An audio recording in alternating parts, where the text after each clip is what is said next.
Okay, and I don't have my lights on. We should be live, but this is not perfect.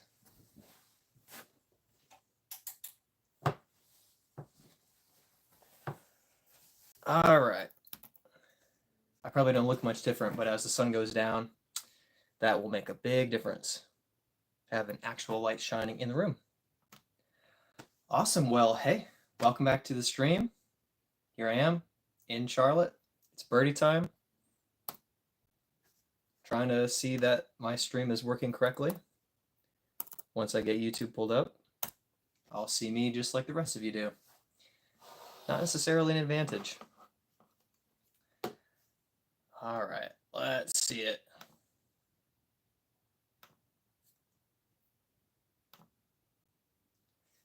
And I have an ad playing. All right, we're monetized. Awesome. I'm going to skip the ad on my own channel. I don't need to give myself that support. Awesome, sweet. Everything looks to be good. Yeah, we should be good to go. So I just block the screen real quick for you so you can't see me. Perfect.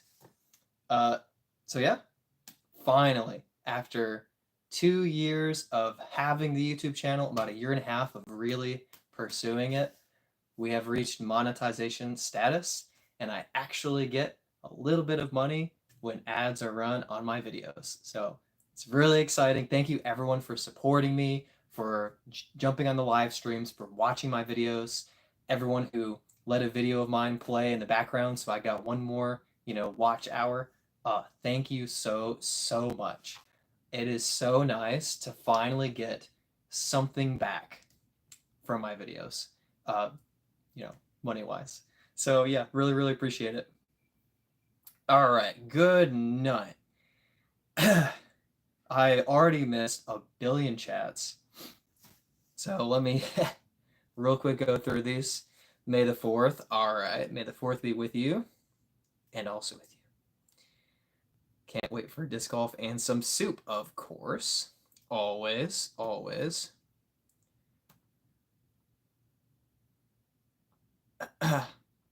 All right. Yeah, you guys were excited. Dude, heading out for a round. All right, okay. Take like 40 minutes to make the stream. Sweet. So Jude's going to be a few minutes late, but he's going to be here. Let's see. Doc's saying a bunch of stuff. I'll just go ahead and ignore that. It's nothing special. All right. And pretty much I'm caught up. Awesome. Professional YouTuber. What's with the ads? Yep, that's right. We have some ads. Thank you guys. Really appreciate the support. None of you let the ads play. That's fine. I totally understand. SM, what's up? Thanks for hopping on and joining us. Justin, how's it going? I'm doing well. Justin, we need to differentiate our Justins. We need Justins to be differentiated somehow. So which one of you wants to be like Justin number 2? No, Justin number 2 doesn't sound good. We need some type of term to get the Justins split apart. But Justin, yeah, it's not working. Justin went out and crushed a round over the weekend, right? Dominated the division. Mod Justin for M Justin. Nice. Yeah, I'll try to do Mod Justin. That's not too bad. Oh, I didn't start my poll. Of course, I need to start the poll.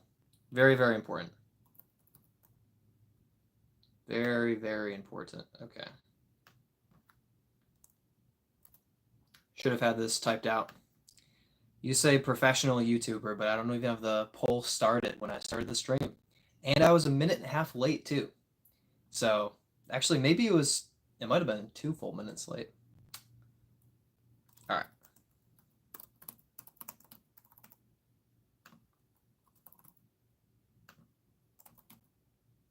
And we gotta have at least 3 options in the poll. Make sure that it's actually worth having.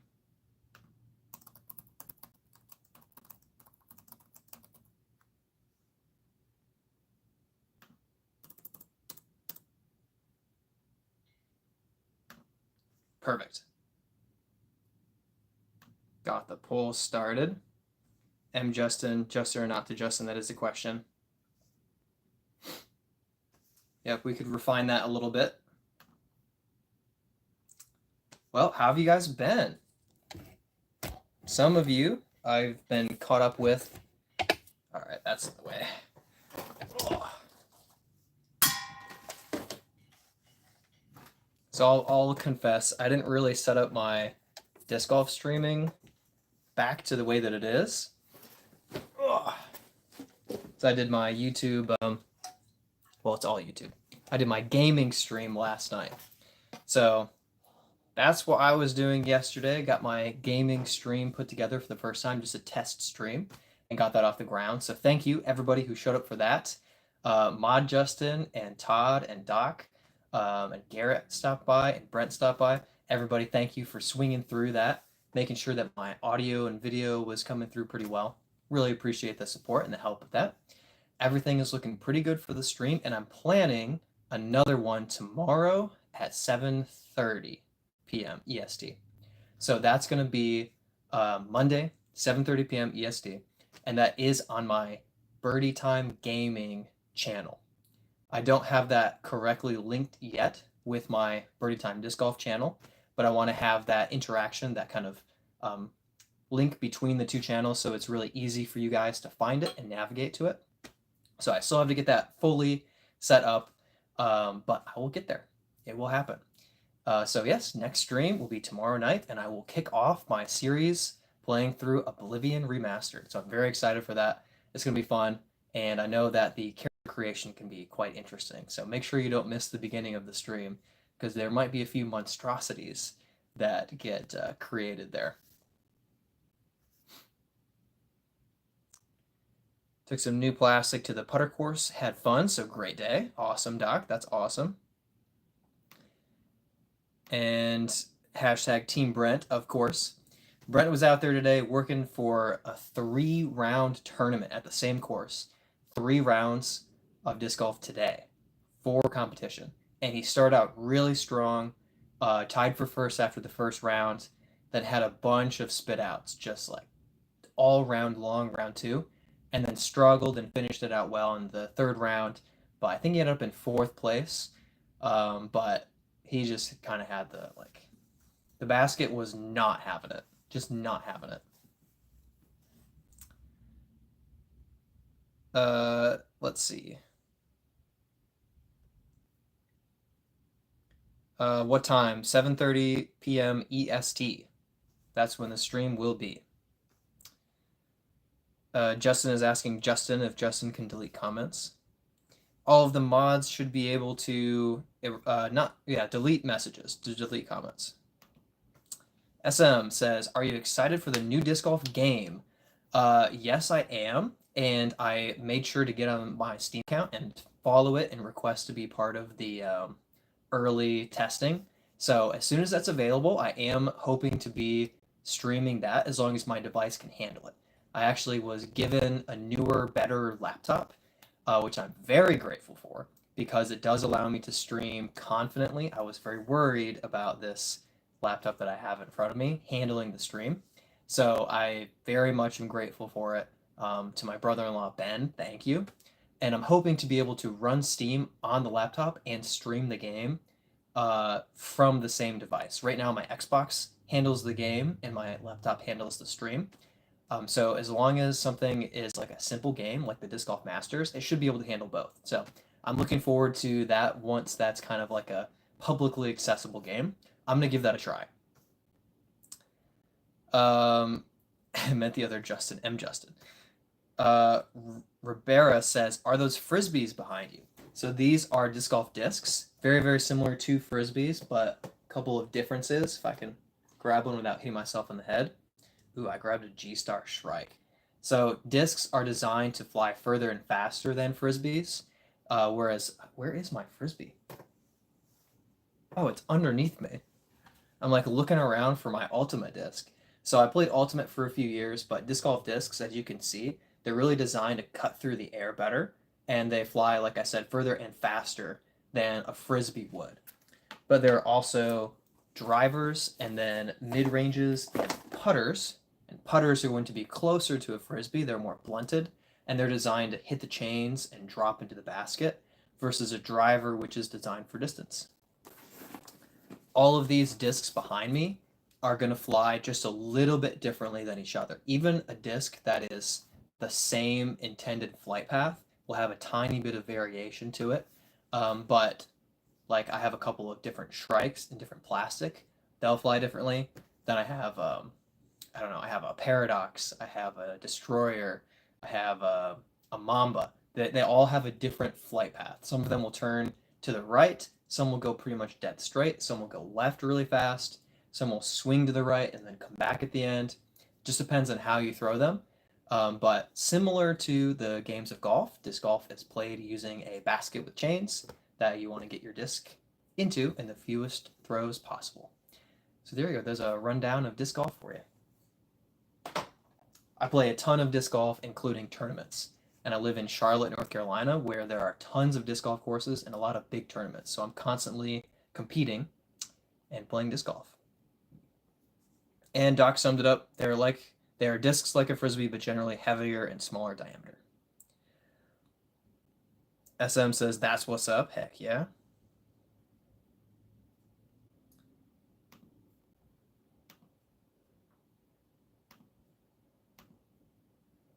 All right.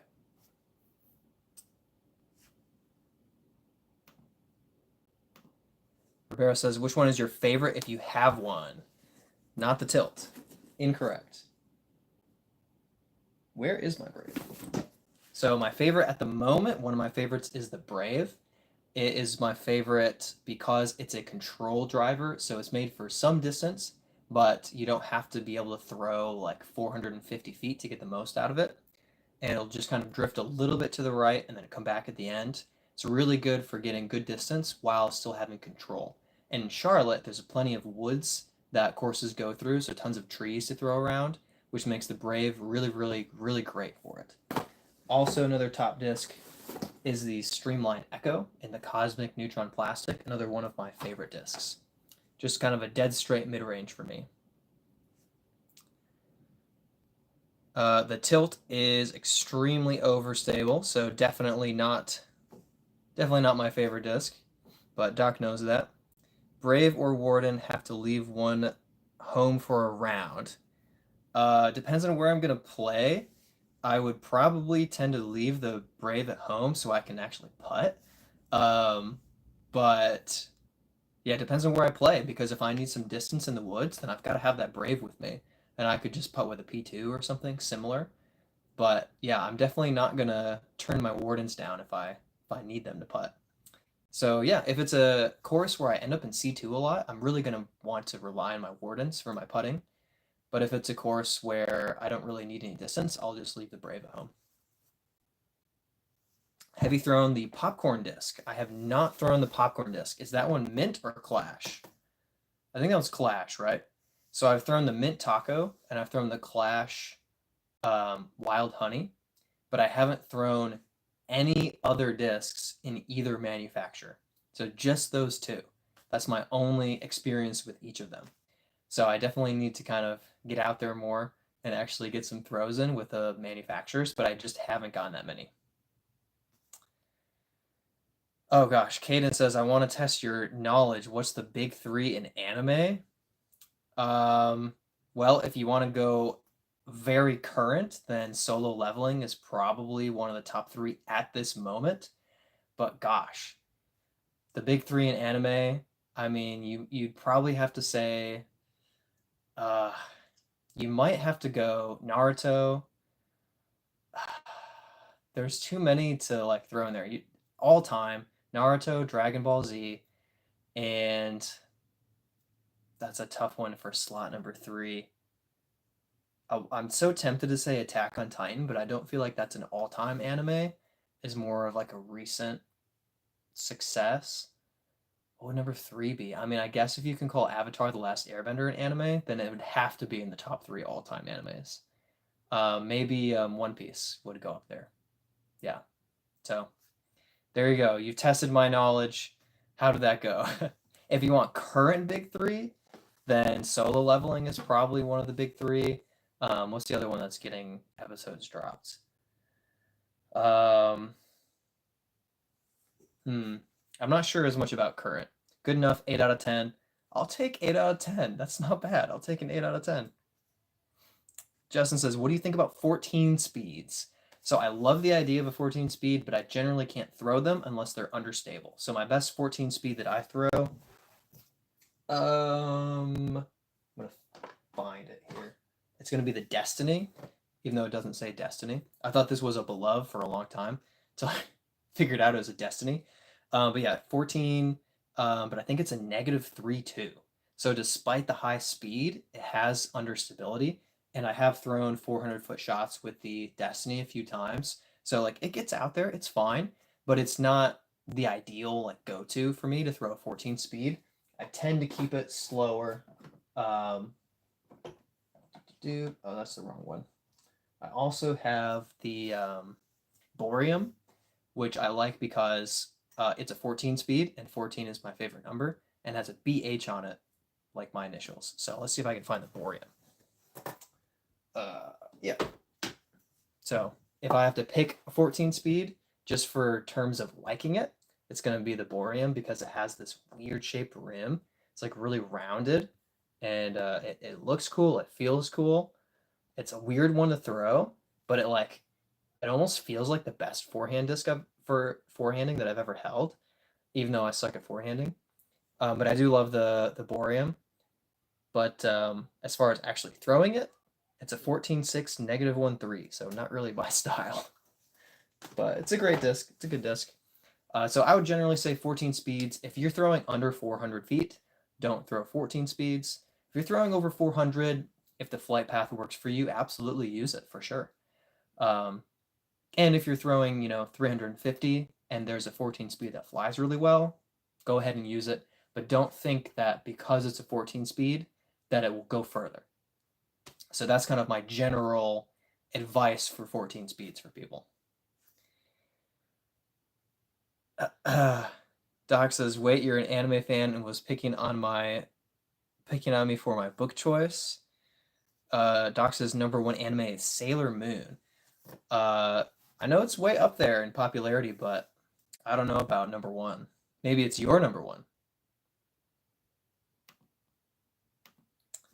Doc says maybe try a Vibram Unless 14.6 -5.1. Haven't thrown that, but a -5.1 that is wildly understable. That would have to be some type of roller shot. Like it's the only thing I can think that would work for, but it'd probably be pretty cool. I can't read half of these. Erwin says, "Hey Chuck Norris, LOL, how's it going?" Yes, Norris Chuck here says it's going great. Just got monetized on the channel last week. Very excited about that. Full monetization status. So now I can post a YouTube short and get $3 back. Heck yeah, it's about time. But actually, I was really hoping to test it on an actual long video to see kind of how the monetization works for it. And of course, if you saw my post, I finished editing my video, and I've been using CapCut for editing my full-length videos for about a year and a half.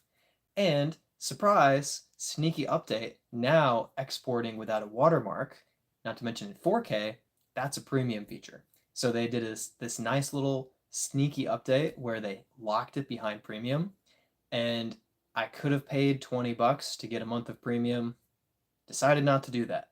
So I don't have that video. I have to remake it in DaVinci Resolve, and it's been a lot. It's been a lot to learn a new editing platform, and it's very interesting because there are so many things that are similar, but there's that difference is enough to make it really, really tough to just replicate something.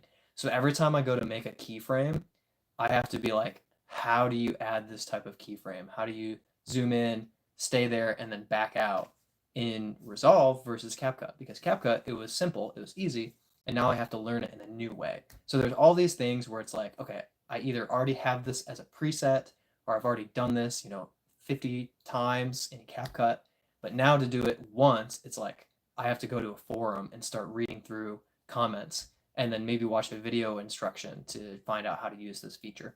So it's been a bit of work to get DaVinci Resolve off the ground. So I'm just getting started. It's taken a while. What's all that colorful stuff behind you? These are disc golf discs. So disc golf discs are similar in some ways to a frisbee, but unlike ultimate frisbees, which are kind of chunky and lighter, disc golf discs are thinner, faster, designed to go further than frisbees are. There are drivers, mid-ranges, and putters. I have a putter off camera, of course.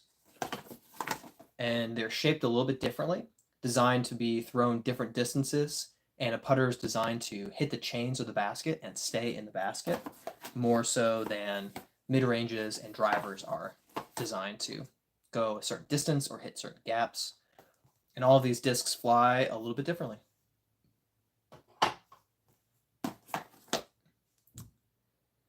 For $3, you can get a discount disc deal of the day. You would know you are constantly going out to buy more disc stock, so you would know that for sure. Yeah, good stuff. Yep. Heck yeah. Kale says, John 3:16, for God so loved the world that he gave his only begotten son, that whoever believes in him should not perish but have everlasting life. And that is probably the first verse that I memorized in Awana growing up. The Awana program, which stands for Approved Workmen Are Not Ashamed, which is from, I think, 1 Timothy 3:15 and 16, or 16 and 17. But anyway, definitely one of the very first verses that I memorized in Awana in Sunday school growing up. And as all of you know, I go to church every Sunday, take my faith pretty seriously. So, Kale, appreciate you hopping in here, dropping a verse for us to get us inspired. Herbert says, beautiful. Doc says, reminds me, if you ever need a punishment for like a failure for losing a disc golf round, I'm guessing. So you thought of a good one for that. Yeah, throw it out there. We'll see. We'll vote it up or vote it down. Doc says, hey, eventually I'll find a disc that makes me a good player, right? Hopefully. We can never tell. You can only hope. I would say the Soul is a disc that would make you a good player. It is the one. You got to throw the Soul. Steve says, today is my birthday. Happy birthday, Steve. Hope you enjoy your birthday. I went ahead and enjoyed your birthday myself.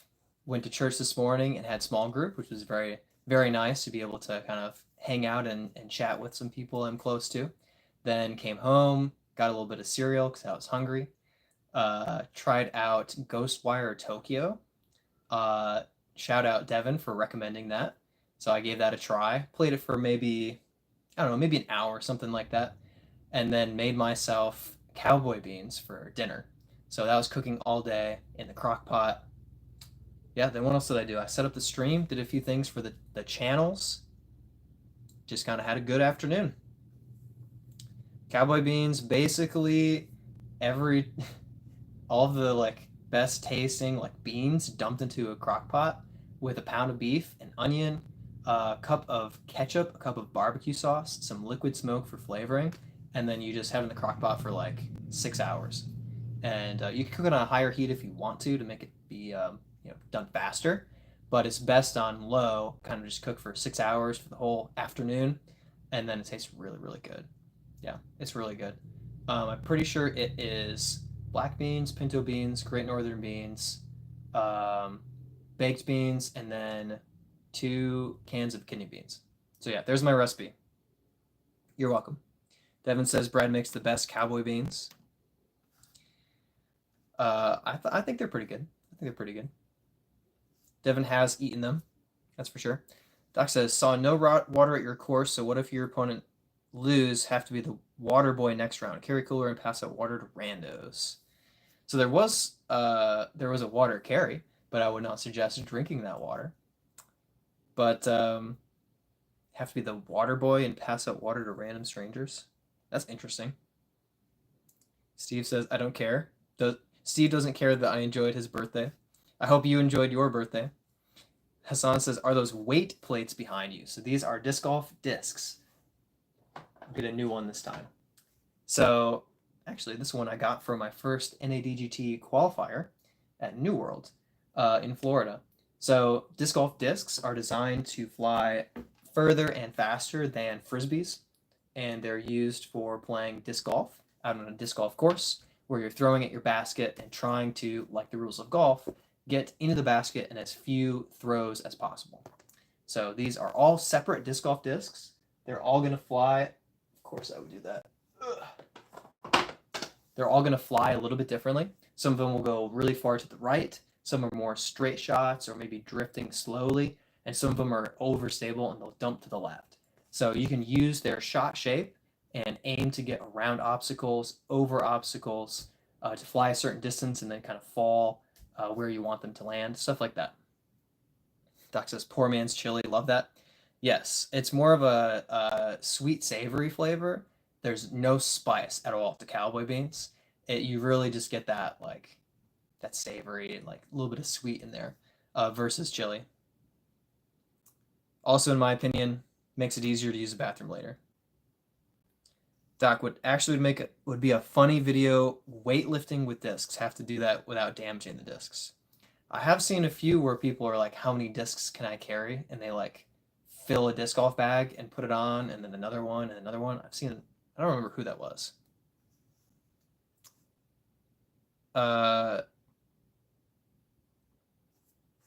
Here, Mikhail says, here we have some cages you throw inside. So the disc golf baskets, it is called the cage, and it's intended that you hit the chains and land it in the basket, usually with a putt. But of course, if you can throw in, that's great too. Anyone else in chat, is Brad getting occasional robot static? So that's fun. Hopefully the audio is coming through okay for the most part, but if it's not, I apologize. SM says, how many years have you been playing disc golf, and any advice for putting practice? Yes. So I'll start with the advice for putting practice. I do have a putting tips video. If you haven't watched it, I think it's worth a watch. But I really talk a lot about the mental side of things. So I talk about good ways to practice putting, but I don't talk much about grip and form as much. So if you're really looking for how should I like hold the disc in my hand, at what point should I release the disc, I don't talk too much about that. I give a little bit of overview on that side of things. So I still recommend the video. I think it's helpful, but shout out to, I guess, myself. I have been playing disc golf for 3 years now, and now I'm gonna have to start thinking. I think it's actually closing in. It's gotta be 3.5 years now. Yeah, so I've been playing for about 3.5 years. Let's see. I played my first tournament a few months into playing, and I won my first tournament about 6 months into playing. So about 3 years ago, I won my first MA1 tournament, and then back in December, I won my first MPO tournament, Mixed Professional Open, and I turned down cash to keep my amateur status. But it took me 3 years to kind of work my way up through the ranks of amateur, and then I decided to compete in the professional division, but I was good enough to actually win a local tournament. So there were only, I think, seven or eight people in the field that I was competing against. So it wasn't some huge tournament on the pro tour or anything like that, but it was in the highest division offered. So that was a pretty cool opportunity, and I was really happy to kind of take that win. That was really cool. So yeah, about 3.5 years. Let's see. Other specifics with putting and with putting practice. I think the main thing is you really want to kind of make it fun. So get a nice music playlist put together. So something inspiring that's just going to kind of keep you in the groove of putting. You're going to want more than 2 putters if possible. I putt with 8 or 10 most of the time. You don't need that many, but the more putters you have, the more putts you can get in before you have to walk up, grab all the putters, and walk back. So I recommend at least like 5, but you need 3 at minimum to actually be able to putt a few times and then grab your putters and go back. So That's another tip. I think that's very important. Um, and then, yeah, keep things interesting. So play little games with yourself. If you're making every putt, move a little back. If you're missing half your putts, move a little forward. Occasionally go out really far and just see if you can even hit the basket at all for a few putts. And then go back into a closer range where you're making 75% of your putts. You really want to have I think you should have half of your practice be making the majority of your putts, and then half or less of your practice going to kind of stretch yourself, going for longer putts you don't make every time. But you want to make some of them. You don't just want to go out to 100 and miss everything. Uh, Doc also says keep a lookout for any putter courses in your area, and that there are two real nice ones near him, which is pretty cool. Actually, I don't have any real like putter courses in Charlotte. There's plenty of short courses, but I'm not aware of a like putter course where everything's like 90 feet and less, other than temporary courses that will be set up. I'm sure you could just go halfway down the fairway and treat it like a putter course, but there are some easy courses. Frisbee golf final boss. The Frisbee golf final boss is either Paul Macbeth as the all-time modern goat or Gannon Burr, 6'7" skinny monster. Doc says, Brad, do you suggest all the same putter or just vary them? I would say all the same is best. All the same is best. But if you have a little variety, the thing with variety is at first it lets you kind of just generally experiment and build your form. So if you're putting with a bunch of different discs, eventually you'll start to figure out, oh, this disc goes to the right, this goes straight, this goes left, this one doesn't go as far, this one goes too high. That's the good stage. When you want to refine your putt and actually make most of them, that's when you need all of the same putter because you want to be consistent every time. You want to putt the same and have the same result so that you know what's going to happen when that putter leaves your hand.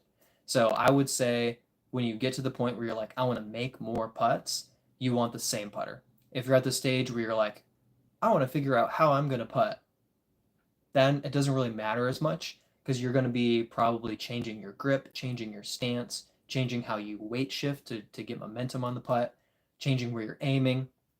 At the experimenting stage, that's fine. That's no problem.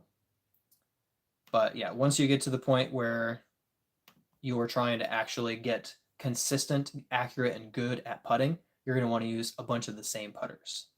PDK says any course is a putter course. That is true. Elias says, are you the boss of Frisbee? I'm not the boss of Frisbee, but I've played for long enough to be a decent competitor. So, I mean, if you're going to beat me in disc golf, then you're going to be decent. Like, you're going to be a good disc golfer, a good player. But that doesn't mean that I'm actually that great. On the grand scheme of things, against a new player, I'm quite good. Against the professionals on the Pro Tour, I'm nothing. PDK says, what's up, soup boy? Soup guy? Just hanging out, having a good time. What is a putter? A putter is the disc designed to go into the basket.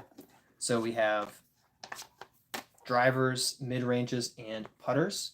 Kind of have different rims, different shapes to them, designed to go different distances. And a putter is designed to hit the basket chains and drop into the basket. And the basket is, I don't know, we'll say it's roughly this size target that you're aiming at to hit the chains and then fall into the cage. So yeah, that's my description. You have to look up a disc golf basket.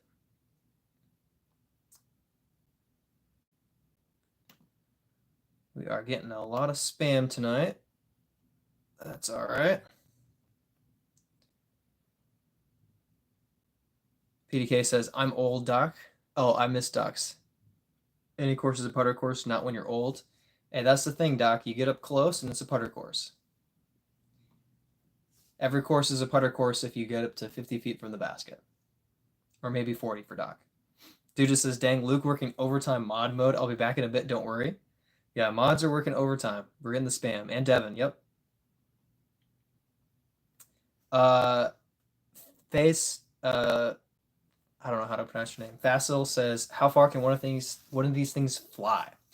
So the all-time distance record, I believe, is 1,100 feet. Just over 1,100 feet. Is it 1,124 with the boss? I should know. That's not the boss. I have this information. But over 1,000 feet is world record. But that's set in the Nevada desert with a huge wind carrying the disc, helping.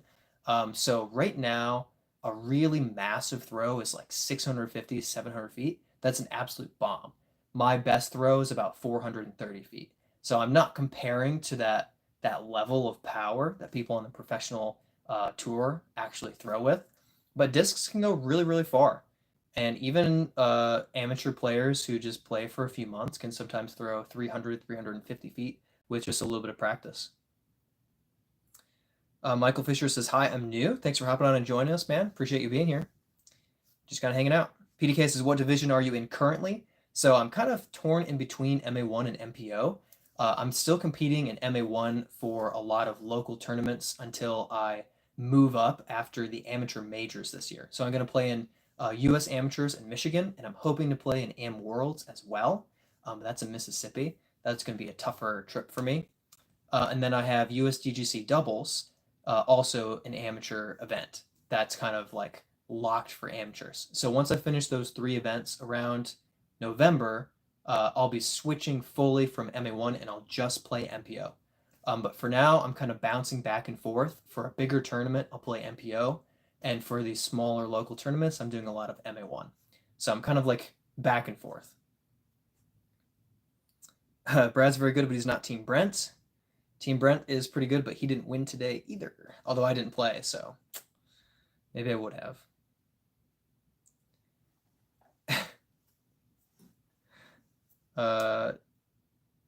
Doc says, Michael, we got some trolls tonight. Yes, we do. Team Brent equals loser team. Ooh, fighting words. Ayush says, bro, you're not supposed to be a sweet guy. Get a gun. Let's go hunting. I do hunt, but I hunt with a bow. I don't hunt with a gun anymore. Actually, the first deer that I did kill, I shot too low with a gun. I hit the stomach, and not only did it smell terrible, but it ruined some of the meat. So that was really tragic. And since then, I've been hunting with a bow, and my best was an 8-point that I actually have. It's it's stuck on the floor in the closet right now, but I did get an 8-point, so that's my record. Kill the Batman says, let me guess you're a bowler. What a good guess. From all the bowling balls on display. You really connected the dots on that one. I think my record bowling is like 170. It's not great. Not great. Doc says, oh, Luke, I don't mind losing. Just means I have to go get more shots while playing. 11:08. Thank you, Doc. David Wiggins Jr. throwing the world record of 1,108 feet. Could see him in a bowler hat. Would look a bit like Oliver Twist. PDK says, unsponsored. So I do not have a manufacturer sponsorship, but I'm technically sponsored with a Chain Reactions team, which pretty much just gives me discounted tournaments for local Charlotte, North Carolina, local tournaments, some of them. So I am on Team Chain Reactions. Shout out to Nolan Peterson. He runs fantastic events, and he has a lot of discs for sale as well. I don't know if the website is fully off the ground yet, but you can find him on Instagram. And he's just fantastic. He runs the best tournaments, and they're always getting filled up because everybody wants to play in a tournament that Nolan runs. He does a good job. So shout out Chain Reactions for that. And then I will have another sponsorship-ish announcement, hopefully, coming soon. But other than that, I do not have a manufacturer sponsorship or anything like that. So I'm throwing whatever brands I feel like, and whatever kind of throws well for me goes in the bag. So I think I have 9 or 10 different manufacturers in the bag. Let's see. Hunt with a Bow should start calling him Cupid instead of Ed Sheeran. I prefer Legolas, but that's okay. All right. Shamara says, can I ask you something? This is probably a trap, so everyone be ready to delete this right away. But yes, if it's appropriate and family friendly, you can ask. Go ahead. Certified is just laughing at us. Maddie C, live in Shreveport. Have one of the few frisbee parks that has lights to play at night. At least that's what I was told. Maybe more courses have lights now. So if it's intended to be a glow course, that's really, really cool. And there aren't that many like designed glow courses. There are a lot of courses where people will put a light on top of the basket and play glow golf, but it doesn't mean that it's like a glow course. So actual glow courses are fairly rare, and when they're done really well, they're pretty sweet. But yeah, you can play glow golf as long as the park allows you to be there when it's dark. Then you can play glow golf at a lot of different courses, but a lot of public parks close at dusk, so it's not always possible. But that's really, really cool. It's really cool. As long as you throw a zone, I'll call you Legolas. All right, got a zone in the bag, so I'm good. Got to talk to Yakun, see if we can get Brad sponsored. Anyone speak Mandarin? Do not speak Mandarin. Hey, Brent's here. Shamar says, do you know Jesus Christ? Yes, I am a Christian, and I spent 3 years as a youth pastor, and I spent a few years as a camp counselor at a Christian camp as well. I graduated from Cornerstone University in Grand Rapids with a degree in biblical studies and youth ministry. So yes, the answer is yes. Brent says, hello, I'm here and I'm dying. Brent had a rough round. Two rough rounds today. One good round, and then 2 rough rounds today. And 3 in a row is it's a lot for an old guy like Brent. It's a lot for a father. Shamar says, can I get saved? Yes. Anyone who places their faith in Jesus and repents from their sin is able to enter the kingdom of heaven. So for more details, I would advise kind of looking into the Romans Road, which will be really easily searchable online, and kind of walk through the steps of, coming to faith in Jesus. But yes, absolutely, you can be saved if you recognize your shortcomings, your sinfulness, and turn to Jesus as the only answer. Absolutely. Oh, Maddie says it's not a glow course, just has a lot of street lights. Okay. So it's just a lit up course to play at night. I would say that's also pretty rare. I would say I don't think I've played at a course that has like lights so you can play at night necessarily. So it's still kind of cool. But yeah, the glow courses kind of have that extra charm to them that they're designed for throwing glow discs. But a course where it's lit up at night so you can play, that's pretty cool too. I like that. That's awesome. Doc says, Brad did say you lost real bad today, but I don't believe him. I did not say that. I said that Brent played a great round and then 2 rough rounds and took 4th. That's what I said. Brent says he played awful. Brent says, Brad didn't show up to caddy, so I struggled after round 1. That is accurate. On 3 hours of sleep. You didn't tell me that, Brent. That is rough. Thrown around old like it's a bad word. We got experience. Yes, experience. Experience is great, but experience with no energy equals, well, Brent. Knees are burning and back is sore. That's experience with no energy right there. Shamar says, I'm a Christian too. Awesome. That's really good to hear. PDK says experience sounds better. Doc says no sleep because you're trying to help Brad out playing his video games. You're a good friend. Yes, Brent did hop on the stream for a couple minutes last night before he conked out. And he told me that 9:30 was too late for an old guy like him. And I said 9:30 is too late for me too, but tech issues made me delay. Till I finally got it off the ground. And it did work. It did work. Bhirdietime book club. Any suggestions? Well, easy. Start with Aragon. Read the whole inheritance cycle. And then, of course, you can move on to Christopher Paolini's other works, like The Fork, the Witch, and the Worm. You can read the Sleep in the Sea of Stars, or Fractal Noise. Or you can, of course, follow up with his further Allegasia works, including Murtagh and other books that he's going to be working on in the future. So, obviously, if you're going to start a book club, start with Christopher Paolini. And then do yourself a favor and consider maybe Brandon Sanderson. He has plenty of good sci-fi and fantasy writing, although you're going to have to be ready to sit down for a very long time when you open up one of his books. Classics, of course, Lord of the Rings. I think Bradley doesn't know how to read, Brent says, so that would be tough. That's funny because Brent gave me a book last week because I wanted it. He gave me Lord of the Rings: The Two Towers with like a fancy cover on it. I wonder if I have it. Oh, it's way across the room. It's too far away. But yeah, that's funny that Brent's telling me that. I literally have 10 boxes of books in my closet right now, just stacked on top of each other because I had to give up my bookshelves when I moved. And Brent just gave me one bookshelf to get my collection started again.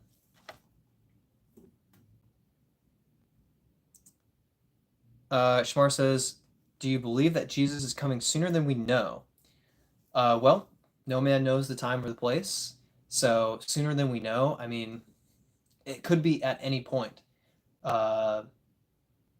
So I think sooner than some of us expect, maybe. But also, like, for the last 2,000 years, people have been saying, um, you know, Jesus will return like at any time. It could be today, it could be tomorrow. So it's wise to live your life both like Jesus could come back at any moment, but also as if you're going to be here for the long haul. If you treat it like, you know, Jesus is probably going to return in the next 5 years, then you might not, you know, actually work hard at your job and invest in your future and your family's future and continue to grow as a person. So I think it's very important, very wise to prioritize the idea that you're going to live your whole life on Earth and plan for that. But also, you want to live like Jesus could come back at any time. You want to make the most of the time that you have and not expect that you're going to live to be 98 years old. Justin is back. Justin is back. What did I miss? We had a whole lot of spam. We had a whole lot of modding going on. I'll put it that way. Brent says I need to learn how to read. Looking out for me. Yeah, that's nice. Can you say those authors again? I'm a slow typer. You're talking Christopher Paolini, Brandon Sanderson, and of course J.R.R. Tolkien, writing The Lord of the Rings. Excuse me, The Hobbit, The Silmarillion, The Histories of Middle Earth, etc., etc. Shamar says, Bhirdietime, that's a lot of discs. Yes, there are a lot of discs back here. For the last 3 years, I've been playing disc golf and taking it pretty seriously, building up the YouTube channel for disc golf, as well as competing in tournaments. I think I played in 61 tournaments so far. So I've been competing quite a bit in disc golf. So I take it very seriously. It's definitely you know, a big part of my life at the moment. So yeah, I have a big collection of disc golf discs. A lot of them came as part of a player's pack for just competing in a tournament. I would get a disc or two sometimes. Some of them I won as prizes. Some of them buddies would give me just to try out, and then I liked it, and they're like, just go ahead and keep it. Some of them, let's see, some of them I did a disc review on them, and so they were given to me so I could do a review for it. So yeah, I've kind of collected them from a lot of different ways. Some of them I use merchandise credit from taking first, second, third, fourth place. I would get some credit and I'd use them to kind of get myself some extra discs. So I've done that a lot as well. And every once in a while I would actually buy one. Yes, it is disc with a C, but not a big deal. Can I see all of your Halo discs? Great question. How many Halo discs do I even have? I'm trying to think of which are Halo discs. So let's see. This would be a Halo disc, right? This is the Halo design, right? So this is going to be a giveaway disc coming up. And actually, I might even... It's too soon. I'm going to do a giveaway for reaching monetized status, but I haven't planned it out yet. But this will be eventually a giveaway disc. So this is a Halo Star Shrike. Yes, Halo Star Shrike. So that's one of my Halo discs. Let's see. There's no way I could find all of them. Is this one a Halo? I don't know if this is technically a Halo destroyer. Maybe, maybe not. Great. Where did I get that from? Right here. Let's see. Oh, here's the boss. Yeah, world record, 1108 feet. So on the boss, not the exact boss that David Wiggins threw, but similar. Here's another one of my Halo disc. This is a turn, and it was one of the USDGC doubles players pack discs that I got. And so this one, I actually got it because I was thinking about throwing it. But when I got home with it, I was like, I can't throw this. I've got to just keep it on the shelf. So it's a collector disc for me. Yeah. Where's my other doubles disc? Oh. Not Halo. I'm sure I have a handful more, but honestly, picking through the collection and picking out only the Halo discs would probably be tough. So they're back here somewhere. I do have a video. It's like an hour long, but I do have a video called All the Discs in My Entire Collection. So you can go ahead and feel free to watch that. And then you'll see all of the Halo discs that I have. But it will take a while. It'll take a while to walk through. Shamar says, how can I get into that game? So the best way I would say is if you can go to a local course and talk to people who are playing. Somebody will probably give you discs for free if you need them. But otherwise, there are not players packs, sorry, starter packs that will be about $25 to $35 for 3 discs. And that will give you the only discs that you need to fully experience the sport and get into it without spending much money. Most courses are free to play in the United States. Even the ones that are pay to play courses are usually $5 to $10. They're pretty cheap. But yes, if you get yourself a starter pack, it'll come with a driver, a mid-range, and a putter. The Innova pack is pretty decent. The discs won't last forever, but they're good discs. I recommend the R2 Axiom or R2 MVP starter sets that you can find on Amazon, and they're great discs and a premium plastic, so they actually last for a long time. So those come highly recommended for me personally.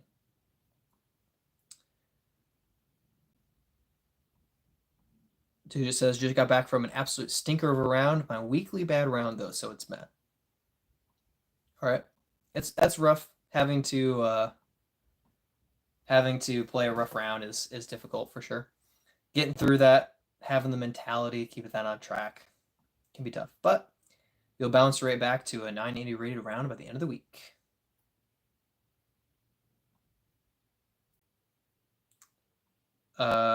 Doc says, oh, I've heard of Aragon. Have to look into that. Always been more of a pern if I'm going dragons.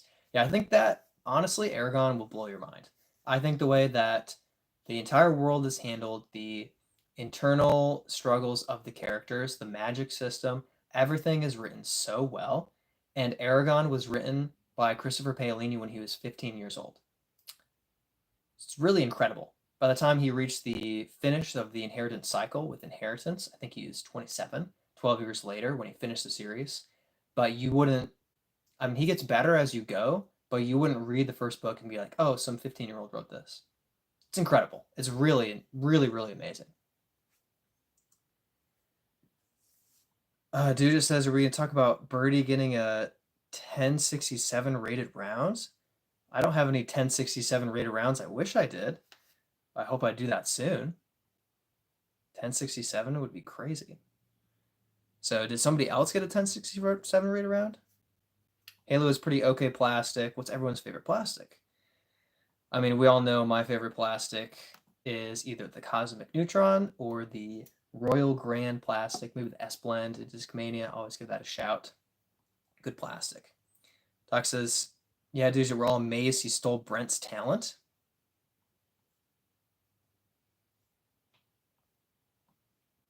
And Doc says, Lat 64 ice. Yep, good plastic as well. LeBron or Kobe explain why. I don't care about either of them. Don't care about basketball. I should have said I don't care about football. That would have been better. He lived one round in Brent's shoes. Dujet personally loves Clash steady plastic, but base West Side is also good. Interesting. Partial to base, but only for putters. Wouldn't call myself a base guy. Yeah, the putters. Yeah, base plastic for putters makes sense. Base plastic for drivers makes no sense. Don't do it. I mean, when you start out, it's fine, but long term, bad idea. Eric says, Big Money Missy. Yep, Big Money Missy showing up for majors, along with the help of Marshall. Can't stand DX plastic. Yep, fair enough, fair enough. Justin says, gonna go watch that video. All right, hope it helps. I think it's a good video, but it's definitely not going to give the best, the best comprehensive instruction of how to grip a disc and how to go through the motion of putting. There are others who do that better, like Ricky. Shamar says, Bhirdietime, do you get paid? So I just reached monetization status on YouTube, so I am earning small income from the YouTube channel. For competition, I have, what do I say? I have earned money, but I've turned it down to keep my amateur status.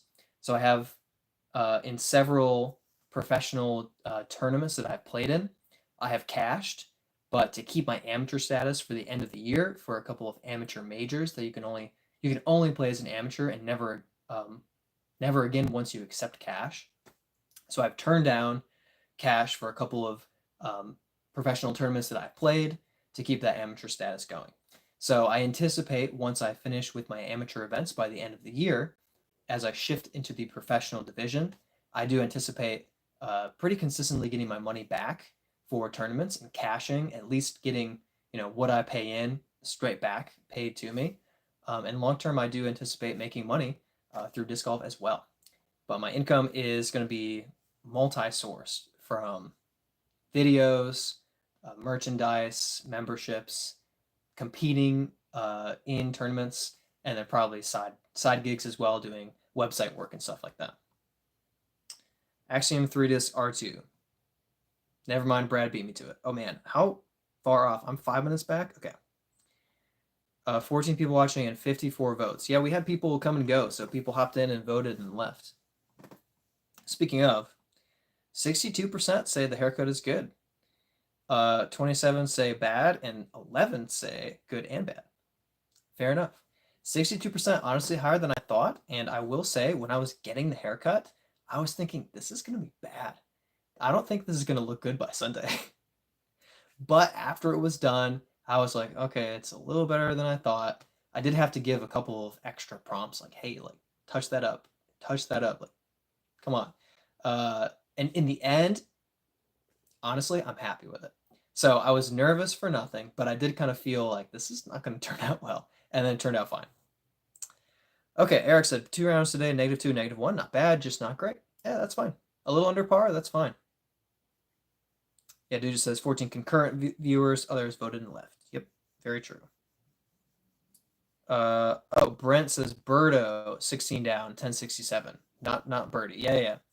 I didn't even see that chat from earlier, Brent, but yes, Birdo, Roberto went 16 down with I think 11 in a row, or 13 in a row. It was wild. He just put down the birdies, crazy. And that was MA1, by the way.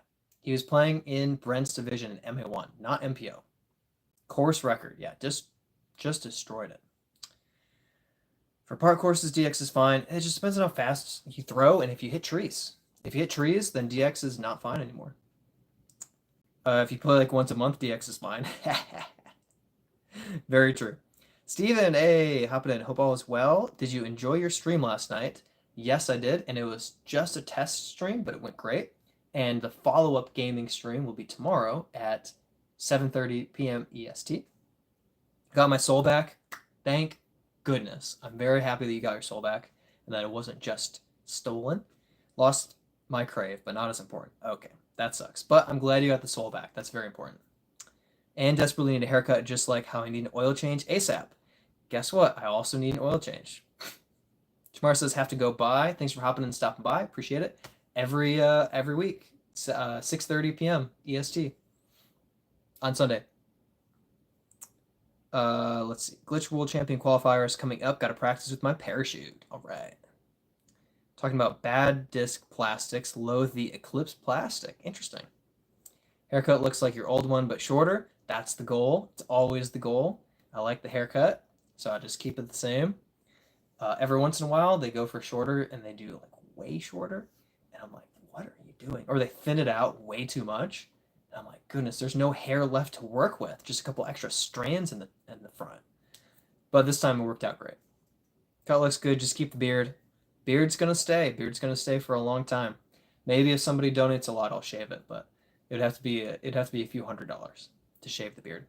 It'd have to be hundreds. Give you a glitch and a parachute. Yeah, that's cool. 7 glide. Yep. Brent says that Birdo missed a C1 putt. Oh my gosh. And a 40-footer on the other one. Oh my gosh. Judah says, thought you were saying you were having a gaming stream tonight, not last night. Yes. What I did is I phrased, when I posted it last night, I posted at like 9 p.m. and I said, doing a gaming stream tonight at 9:30. What I didn't do is say Saturday. Today, Saturday. That was my bad. So that was unclear. And then, of course, the post just stays up. So you see it the next day and you're like, oh, doing a gaming stream tonight. But yeah, basically what I did is I did a test stream, just a one and done on Saturday. I don't plan to do streaming on Saturdays necessarily, but I'm hoping to do either Monday or Tuesday and then sometimes a Friday. I think that's the way I'm going to do it. So 1 or 2 streams a week, either Monday or Tuesday, but probably not both, and then sometimes the Friday for 2 streams a week. So that's the plan. We're going to get that off the ground starting this week, tomorrow, with my first time playing Oblivion Remastered. Gonna hop in and start the character creation off strong, hopefully. But it should be fun. It should be a lot of fun. And yeah, I'll do an Oblivion series, and then if I start being able to add in the Fridays, which I can't this week, because I've got a buddy, Blaze, coming up from Florida to visit. We're going to play a ton of Charlotte Golf and have a blast. I will not be streaming while he's here, but he'll be here like Tuesday to Saturday. So I will do the Monday night stream and then just post my shorts for the rest of the week, pretty much. And I'm hoping to get my video edited, but tell you what, adjusting to the new software has been a bit of a beast. So it's just going to be delayed. Have to tune in for that. Yep. It was a good time, but he's having another one tomorrow. Yep. Yeah, I gave Doc mod, and it was a risk. We'll put it that way. Bit of a risk. Let's just say I ignore more chats in the gaming side of things than I do in the disc golf side of things. Doc says, dude, I have to miss it for staggered stance. Tell me how it goes next Sunday. Yep. Brent, gonna have to dip for now. Enjoy. I don't know if Brent's gonna go get some sleep or if he's just busy, but could be either one. Damos Stigma says hello. Hi, thanks for hopping on and joining us. We're hanging out, talking disc golf. Devin says 600 and you shave hair and beard. Ooh, I would say, I don't know if I would shave my hair. Hair is going to cost a lot more than the beard. Beard I could do 400. I'll shave the beard. Hair, it's got to be like 800 on its own. So I would say it's got to be 1,000 plus to shave both. Yeah. Hair, I don't let go of my hair very easily. I love my hair. Good question. Tough question. Jim says, way to step up, Devin. Devin's here, hitting hard as the mod. Doc says, Blaze is a disc golfer. I need to go to another room and make a few jokes. Jokes that have been made before. Jokes that have been made a few times before. Yeah, Blaze is pretty good. He throws very far. He throws like 500 right now. So what I'm going to do is take him to a bunch of Charlotte, like typical Charlotte courses where you don't need 500 feet. You need 300 feet with a lot of precision. And I'm hoping to absolutely annihilate him in the Charlotte woods. That's my hope. That's my dream. I don't know if that's actually going to happen, but that's what I'm planning on doing. Because if we get out in the open, he's just going to outbomb me. But in the Charlotte woods, I think I've got a real chance, especially because I've played the courses. That makes a difference too. So it's really not fair. But I'm hoping to feel better about myself by having the precision shots in the woods versus the open bombs. Steven, highly recommend Thunderbolts, by the way. Great movie. Sip6 says, you better know. Are you saying Tatar, like Kristen Tatar, who's now Kristen Lott, who's dominant in the FPO field? Or are you talking about somebody else? Because then I don't know. Yeah, so I've seen a little tiny bit about Thunderbolts, and it's been good so far. People are saying they really genuinely enjoy it. And I know that, Steven, you were looking forward to it like a year ago. Doc also saw it. Nice. But yeah. Sip6 says, yeah, bro. Yeah, of course. Yeah, Kristen, I mean, obviously, Sip6 says, my girl, a little tough when Silver Lot shares a last name with her. But yeah, she's great. She's extremely dominant, extremely talented. I mean, breaking the 1,000 rating barrier, achievement of all time. Forehand, backhand, putting, she's got it all. Yeah, she's a fantastic disc golfer. Absolutely. Top of the line. Precision shots are so much harder than learning distance, says Dujet. Yeah, but I never learned distance, so for me, precision are easier because I can't throw far. But hey, maybe one day somebody will teach me how to throw far.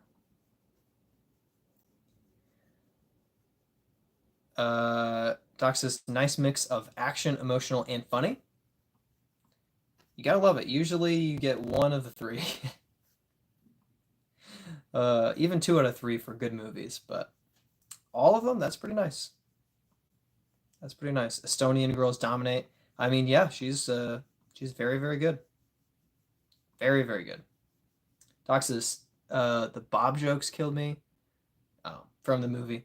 Maybe Blaze will teach me. Yeah, Blaze will hopefully teach me distance, and I'd like to get kind of a distance lesson recorded where I throw a few shots, kind of establish my current distance limitations, and then get some teaching from Blaze, and then see if we can outperform my, I guess, standards for what my distance shots look like. That'd be very cool. So that's a hope for me. I like to do that. Digit, can I talk about the Champions Cup rounds, or are the people who haven't caught up on it yet? So I have not seen MPO coverage from today. So I don't know how MPO finished. I do know how FPO finished, and I am aware of the first 2 rounds of, or the first 3 rounds of Champions Cup, I should say. So, if possible, don't spoil the final round of MPO. But I understand things happen. The world is not spoiler free. And Doc says go for it. Of course he does. Just he doesn't care. Jim says the signed McMahon disc and a bonus disc giveaway on the way tomorrow. Sorry it took so long. Been out of town. Hey, I totally understand. I was out of state for 2.5 weeks. I totally get it. So no worries, Jim. Really appreciate the communication. Yeah, no problem. No problem. And I'll get in better communication with you about what disc you want from my collection and if you want it signed or not. Yeah, but I'm excited to do that. Excited to send that back out to the other guy who guessed it right. I can't remember his name, but we have that recorded under that video. Jim, why was I thinking Vince McMahon? Steven wasn't hating on the character, just loved it so much. Yep. Dude just says, looks like it'll come down to a pretty close final round, but I'm glad Isaac is doing well so far. Yes, same. Isaac and why am I completely blanking on the other person who is in top 2? Whatever. Anyway, it was nice to see a couple of guys up top who are just kind of like, good disc golfers who don't win all the time. Gannon's just looking quite inconsistent this year so far. Only been a couple events. Yep. It has been inconsistent. Very inconsistent. Excuse me. But yes, obviously Gannon has all the talent in the world. He has crazy ceiling, crazy potential, and he's just happening to play off his game, especially putting, but missing lines. I don't know. Maybe he grew like two inches more, and then now he's all out of sync because he's too lanky. I don't know. It happens. Flixio says, oh, it's disc golf. Thought you just really liked dinner plates. Yeah, I get plates a lot. Every once in a while I get, are those vinyls? But yes, these are disc golf discs, as you mentioned. So we've got ourselves. I would not eat off of these. I do occasionally use the crappy ones as coasters, but we're talking like off the shelf garbage for like a coffee cup or something. That does happen. But yeah, don't recommend eating out of discs. Just a personal thing. I would say no, don't do it.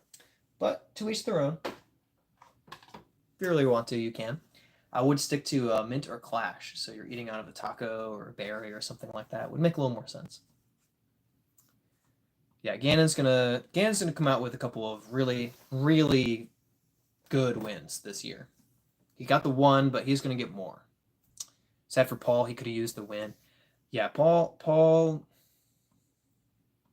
still good, but the field caught him and kind of passed him a little bit. So he can still win, and he probably still win, but it's gonna be a minute for him. It's gonna be a minute. He throws 500 feet. That is wild. Yeah, Blaze. If we're talking about Blaze, he throws far. Their plates. He's an avid colored plate collector. Also has a dinner plate collection of all the British royals. Dude would eat off a new disc, soup out of a glitch. That would work. That would work. Yeah. A lot of them come out of China. Dude, be careful. All right, wash the chemicals off first. Steven says Kristen and Owen throw very impressive forehands. Very impressive and very different. Just the flex forehand from Owen and just that like spinny, super accurate forehand from Kristen. But yeah, they both have the forehands down. And I'm very much jealous of their consistency and power. I don't have the forehand. Don't have the forehand. Would love a forehand. Love a forehand. Forehand would be really nice. Dude says Paul is always so close to winning so much he'll get one eventually. He really is like close to winning after round 2 and 3, but he just doesn't come down the stretch, which is strange because Paul historically has been so clutch coming down the stretch when he has the lead. I mean, there are stats on how often he has the lead by 2 strokes, he wins. And it was either like 90% or 100 or something like that for like majors and worlds where he has the lead by 2 going to the final round. He wins every time, something like that. He is he's next level, but lately just not the case. He's just not coming down the stretch and actually putting that excellent round together on the final round where it matters. I mean, it matters every round, but when it matters for the win, it's just not getting there. Not yet. ABDG says, what's going on, everyone? What are we talking about? Talking about disc golf for the most part. Don't mention the Royals legally obligated to start singing the national anthem. Yeah, disc golf for the most part, but anything family friendly we'll chat about. No problem. Soup should always be the main focus of the chat. I see we're all getting our hearts broken by Paul again. Yes, always soup. Always soup. Oh gosh, and we have singing. That's awesome. Yeah, we're just talking about Paul. He's, I mean, obviously still extremely talented, but when the whole field caught him in the last 2 years, it makes it pretty hard for even the dominant Paul Macbeth to scrape out a win. And when he's just not quite at 100% of his game, when he's at 95%, somebody's going to sneak up and beat him. Somebody's going to beat him.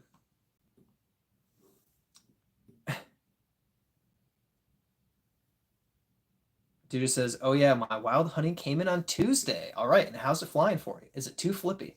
Is it a cut roller disc for you? I will be very offended if you flip over the wild honey into a roller because it doesn't fly like that for me. And dude just says, first review is too easily overturned. All right. There it is. We have it. We have it in writing. It's too flippy for Duja. He throws the wild honey too easily. Too flippy. Have to put 60% hyzer on it to get full flight? No way you're getting 60% hyzer. That's so much. That's a lot of hyzer.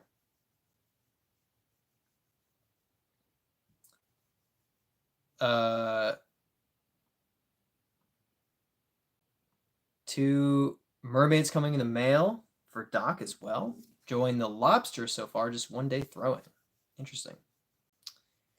GD says, hey bud, how's it going this Sunday evening? Can I ask what hope looks like for you? Just curious. And I would say, as a Christian, hope looks like Jesus Christ. Definitely the ultimate goal of my life is to glorify God and to worship Him with my actions and attitude.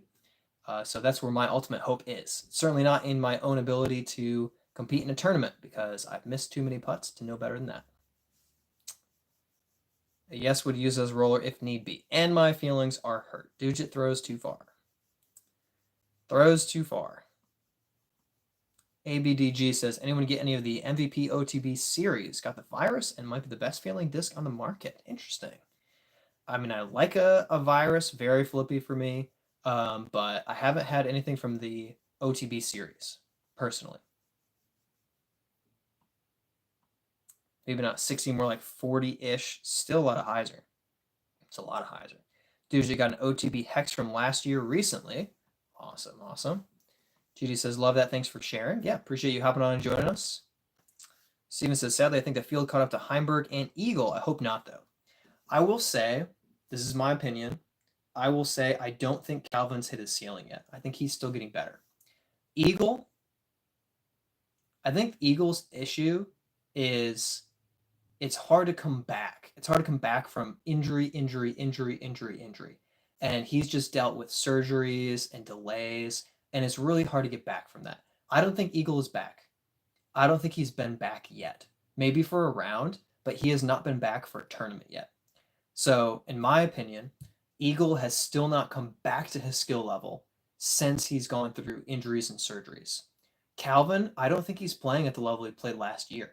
So I don't think for Eagle or Calvin that the field passed them. I think they're underperforming. And I think that not only can Calvin play like he played last year, but I think he can play better. Especially because what I'm seeing on the putting green from him so far this year has been an improvement over last year. It's tee shots that are getting him this year. And his his level of accuracy with incredible power it's enough to get him a win for sure. Because he was winning tournaments with a bunch of missed C1 putts last year. So I think Calvin and Eagle both underperforming so far this year, like Gannon is. It'd be like saying the field caught Gannon, when in reality Gannon's not playing like he played last year. That's just my opinion. Calvin's always right there. Yes, he's always right there, and he's, I don't think, playing his best. So I really don't think he's like, I really don't think that he's playing at his best and everyone's just better. I don't think so. Dude just says, yeah, I think they're definitely still a level above the rest, though. Yeah, agree. Doc says, got a dark horse OS Buzz. Going to try out and Wednesday, hopefully, at the course instead of putting course. Nice, real course. Dude says, ooh, I like buzzes. Hope it works out for you. Yeah, I mean, I like a Buzz SS personally, rather than a Buzz or a Buzz OS, but that's the noodle arm talking here. ABDG says, Calvin especially, he always looks like he's grip locking on the tee. Yeah, his form is very interesting, very unique. But man, does it work. Man, does it work. But if you're talking about this year with some grip locks, he has had a lot of kind of inaccurate tee shots for sure, just leaking off to the sides. Yeah, if that's what you mean, I understand what you're saying there. Dude, you had a beat-in Buzz that flipped just enough, and it's so nice. Yeah. Doc says, haven't been a Buzz fan. Maybe this will be the one. Flixio says, all right, gonna go to bed. It's like 1 a.m. here. All the best. The world needs more sports. Amen. Thanks for hopping on and joining us for a little bit. It may be past your bedtime every week, but 6:30 p.m. EST, so about an hour and a half ago, I start the stream every Sunday night. For you, it's like midnight. But anyway, appreciate you hopping on. Have a good one. Get some sleep. Docs didn't want to say real courses because he would feel bad for the putter courses, but yeah. I mean, I would call a putter course, I would struggle to call it like a real course for sure, because it's a disc golf course, but it's gonna be different. Like if you're gonna have 18 downs consistently, not just like one or two people who have done it. If it's just like 18 downs are kind of common, like it's hard to call it like a real course. Even Bailey Road Park, which is a fantastic course, it's possible to go 18 to 21 down in a league, and people have done it in the last month. So it's like it's a real course, but it's not like, real coarse. Not like Nevin for sure, but that's different. That's different. That's a new level. Dude, just says Biflix, world needs disc golf, especially. Isn't that the truth? Calvin's form is interesting. Yeah, absolutely interesting. Steven says the wild honey is super flippy. My buddy had it and turned over like crazy. See, my wild honey is not super flippy. Like, it'll turn, but my buddy Sam, who easily throws 430 feet, threw it 450 on his first shot with a little bit of hyzer. And it didn't turn and burn. It just flipped up and cruised. So maybe I just have one that's not as flippy. I don't know. But I didn't just throw it myself. So this isn't coming from just a personal bias of me thinking like I throw far, it's not that flippy.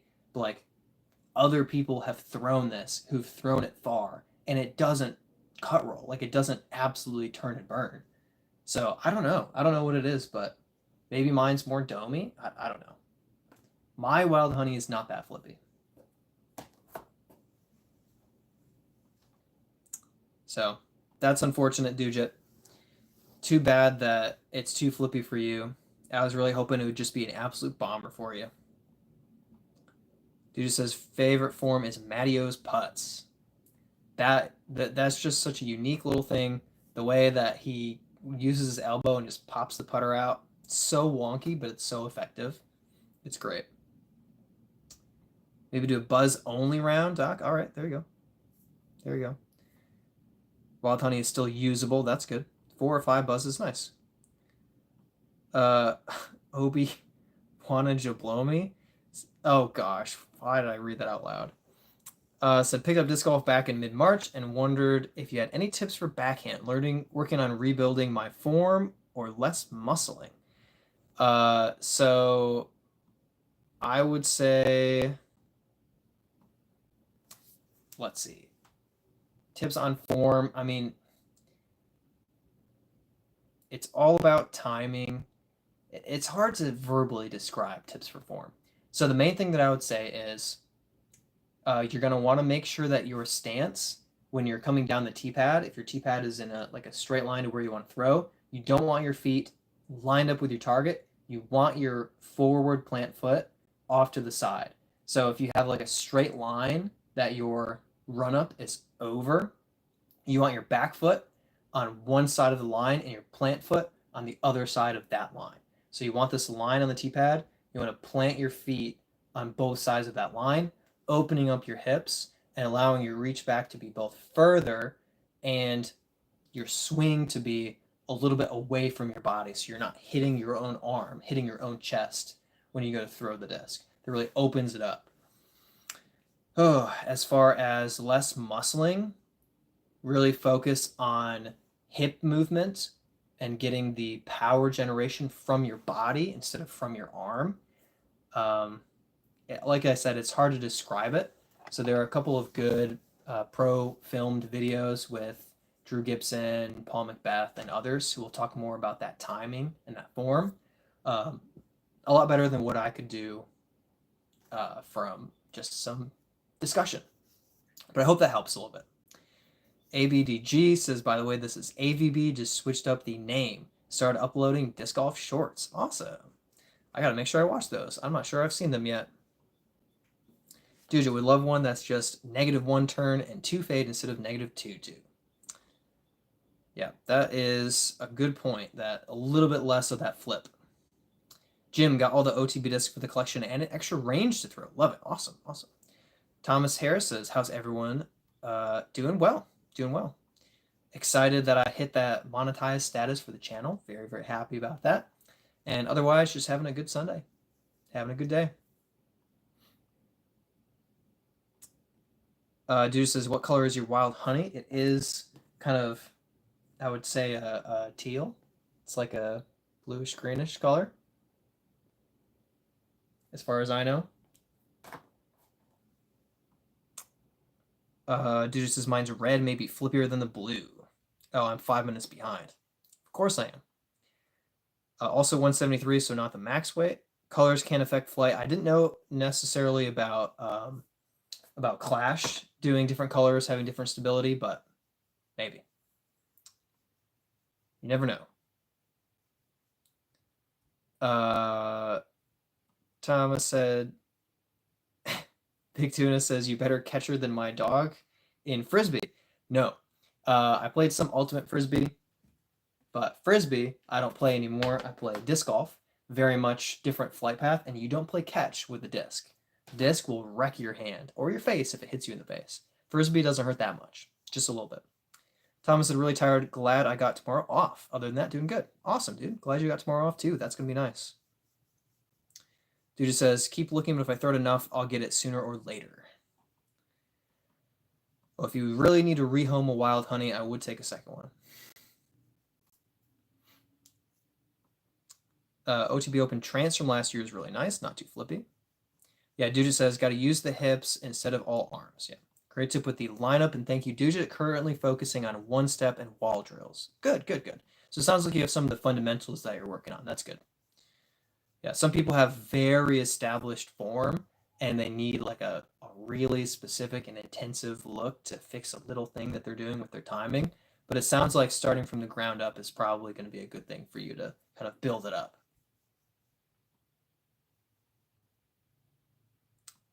Doc says there's a reason all the FPO gals have those leg muscles. Yeah, I mean they're using their whole body to throw, not their arms to throw, including legs and hips.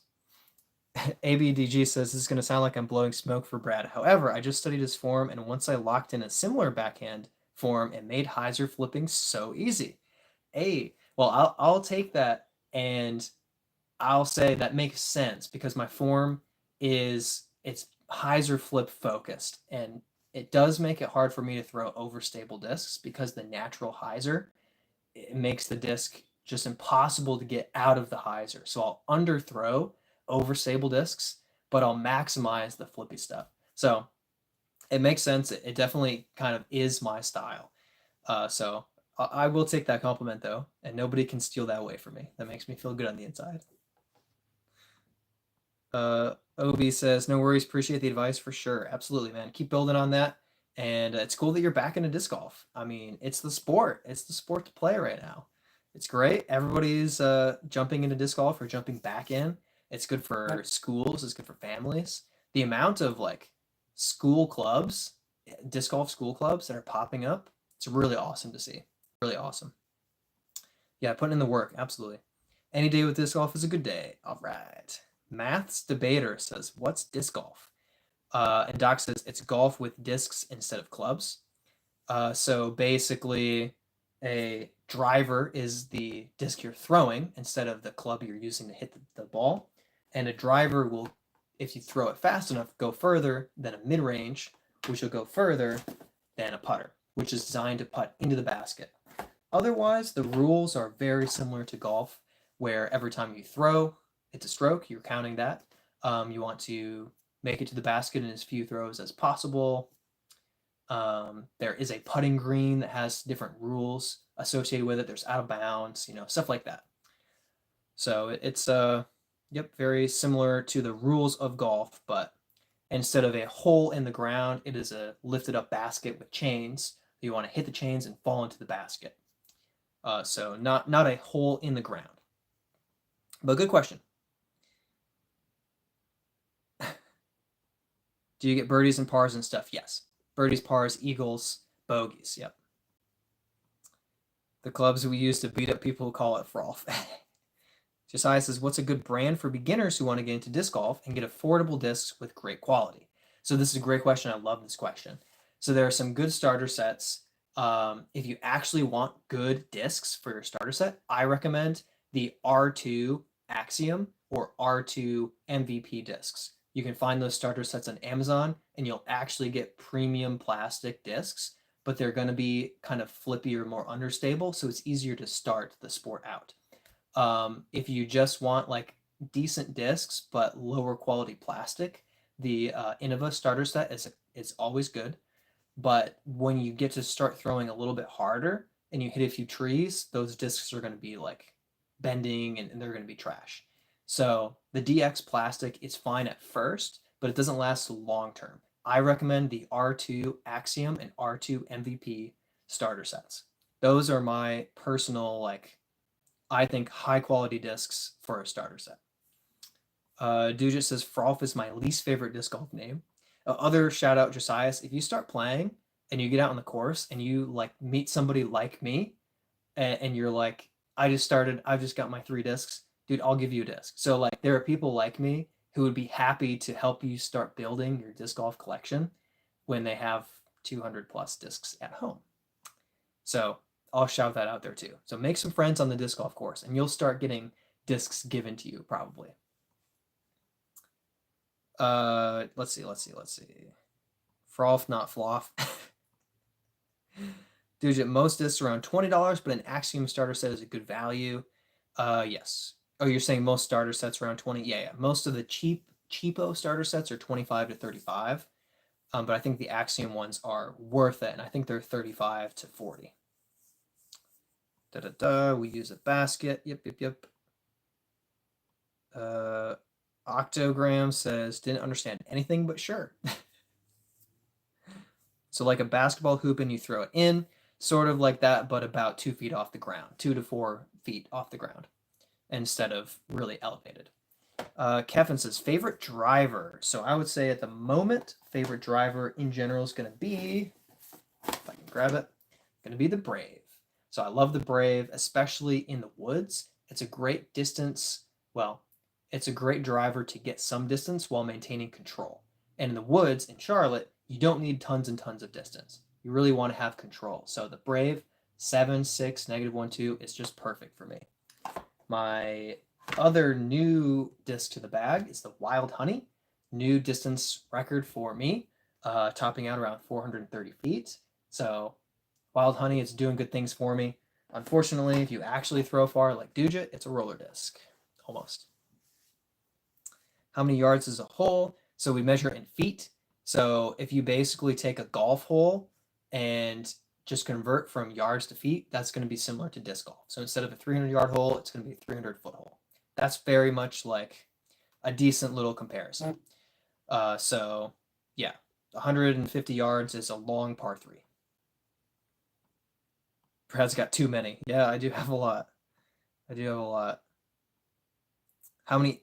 Oh, that was another question. Okay. I need a backup. Octo says, can I be the first hater for the sport? Need to find my spot in the world. I hate to break it to you. There are tons and tons of haters, people who just despise disc golf. And I've gotten a lot of them on my channel, leaving comments about how dumb I look and how stupid and how much I waste my time. So unfortunately, you can't be the first, but you can join a rich history of haters of the sport. So feel free. There's plenty of room for another hater, but you won't be the first. You won't be the first.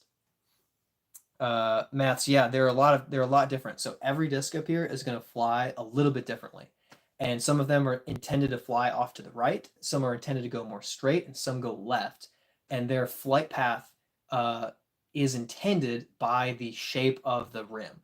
So you can use one to throw down a tunnel, and you use a different disc to throw around a tree. Some of them are meant to get a good like skip off the ground too. So they're all a little bit different, and they all have their value, their usefulness.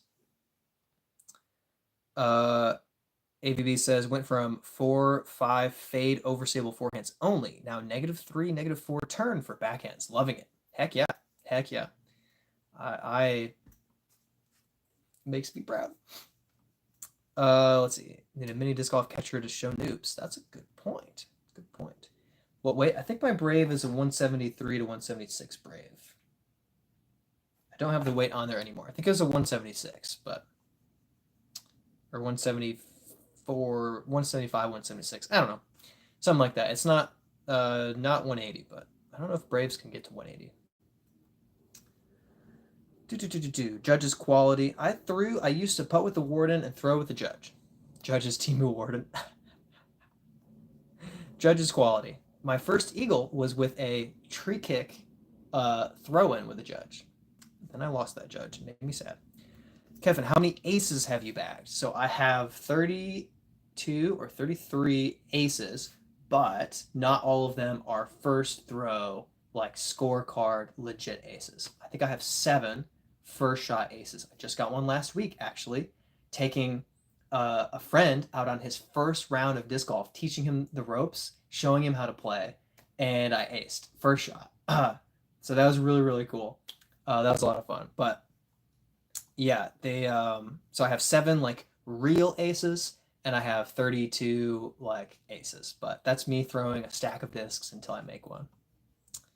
Doc says we got plenty of haters. Get in line. Yep. Yep. Maybe Judge versus Warden. Great comparison. Great comparison. First brand to start with MVP R2 starter set. Yep. Or the Axiom starter set. They're both great. Thanks for the help. Absolutely. Prefer AVR. AVR is a good putter. It's a good putter. I prefer the Warden for putting, but I can do P2. I could do AVR if I needed to. They'll work. Third putter's got a Warden Judge, and Warden just worked out. Yep. If you get a starter set, please make sure it's PDGA legal. I never really thought about that being an issue, but that's fair enough. Let's see. Josiah, if you stay consistent with disc golf, me back in this chat next month, I'll send you a Pyro and an Atom.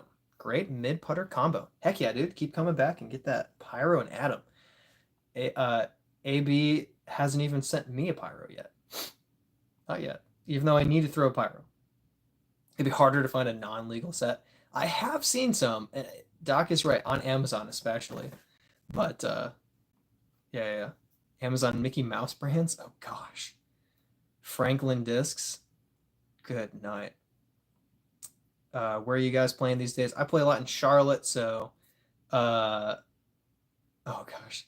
I play a lot in Charlotte, so Hornets Nest and Nevin are the big courses here. I also play the USDGC course at Winthrop, but usually I'm playing kind of like Eastway, Idlewild, Scrapyard, stuff like that. Not the big name Idlewild, small Idlewild. Yeah, Dude says, especially the guy that was mad you calling it a putt. Yeah, there was this guy who was so mad that I called my step putt a putt. He was like, that's a golf term. It's not a frisbee term. It's not a disc golf term. It's a golf term. Respect the game. And I was like, you probably like words come from previous words that mean other things, and you just adopted them into your sport. So you borrowed a bunch of terms from history to make your terms range, driver, putt. Like these are all terms you didn't just make up for golf.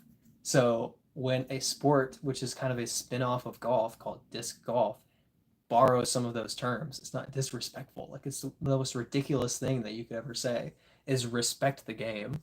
He was really, really mad that I used the term putt for putting in disc golf. It was quite amusing. It was very funny. Zero logic.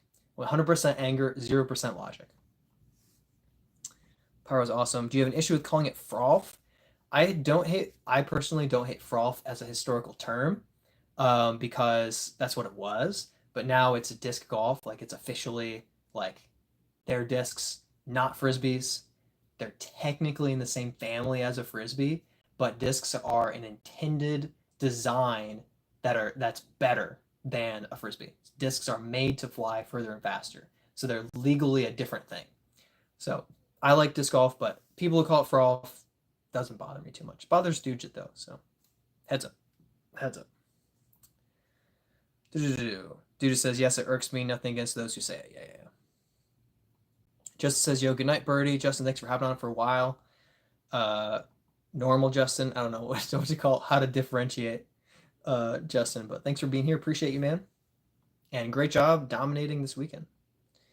Hope the rest of the stream goes well. Me too. Kevin says, only frisbee if you're playing catch. I'll allow that. And I just updated my chat. All right, I'm way behind.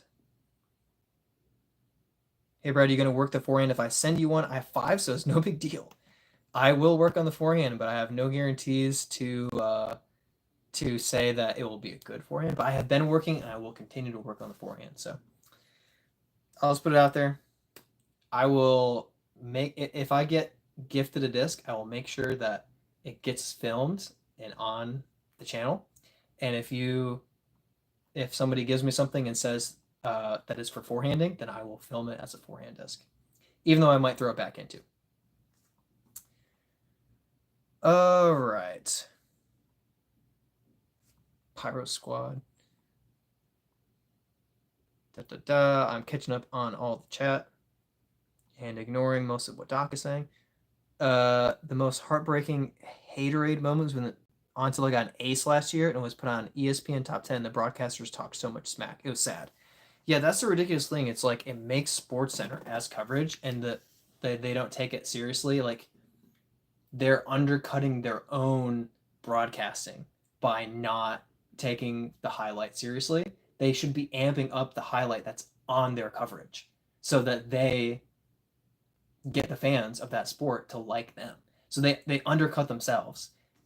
They're like making enemies between them and disc golfers. Like it's just ridiculous. It's just not thought through. It's very shallow. Nicole says, "Hey, thanks for hopping on and joining us. I'm a bit behind in chat, as you can tell." Yeah, when they get on there, they make fun of disc golf. Are those dishes in different colors? So these are disc golf discs. So they are designed to be thrown, kind of similar to a frisbee, but designed to be very, very different. They fly further and faster, and they're used for the sport of disc golf. So all of these discs fly a little bit differently. For instance, something over here, when I throw it, it's going to flip over and go to the right. But something over here is going to go more straight. And then one of these guys, when I throw it, it's going to go left because they're more overstable. So they all fly a little bit differently. Is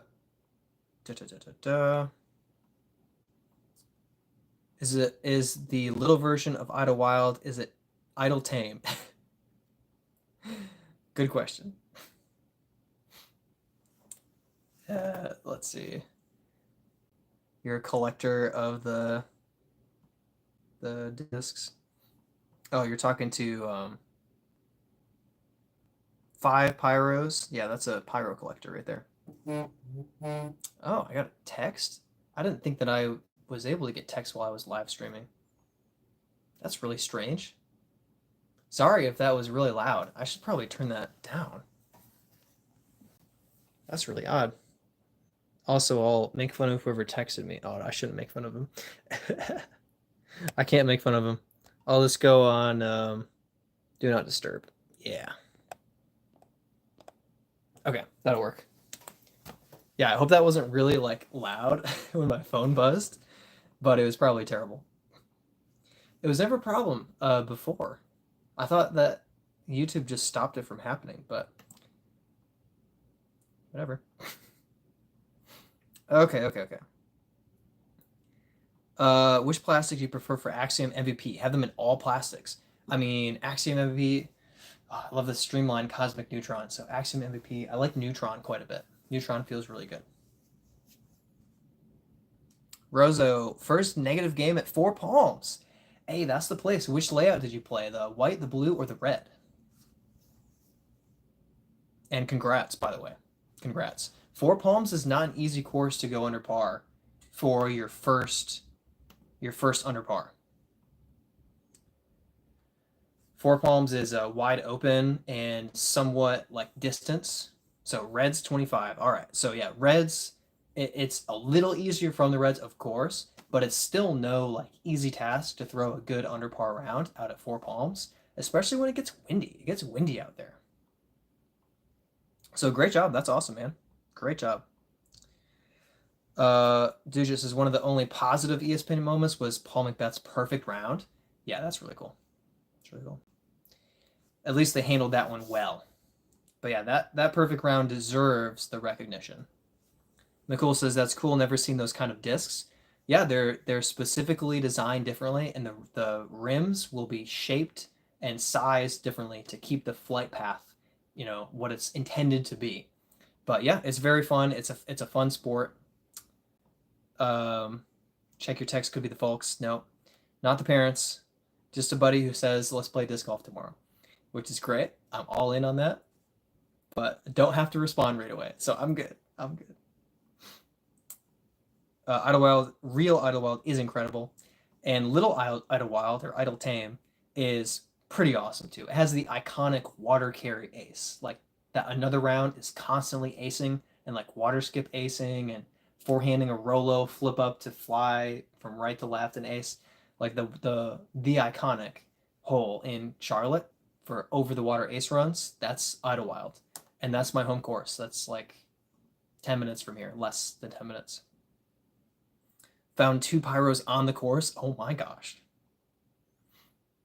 I have a few courses. Last one, guy lives out of town. Hopefully I can get it back to him. Nice. Live right by, get a lot of practice at Four Palms. Heck yeah. Yeah, I've played probably maybe 8 or 9 rounds at Four Palms. And lately I've been playing the blue. Oh, did I say red, blue, white? Yeah, I named the right colors. Anyway, blue or white for the layouts because I've been playing MA1. So, but I took, did I take second or third? I took third. Where is it? I'm trying to find my trophies. Anyway,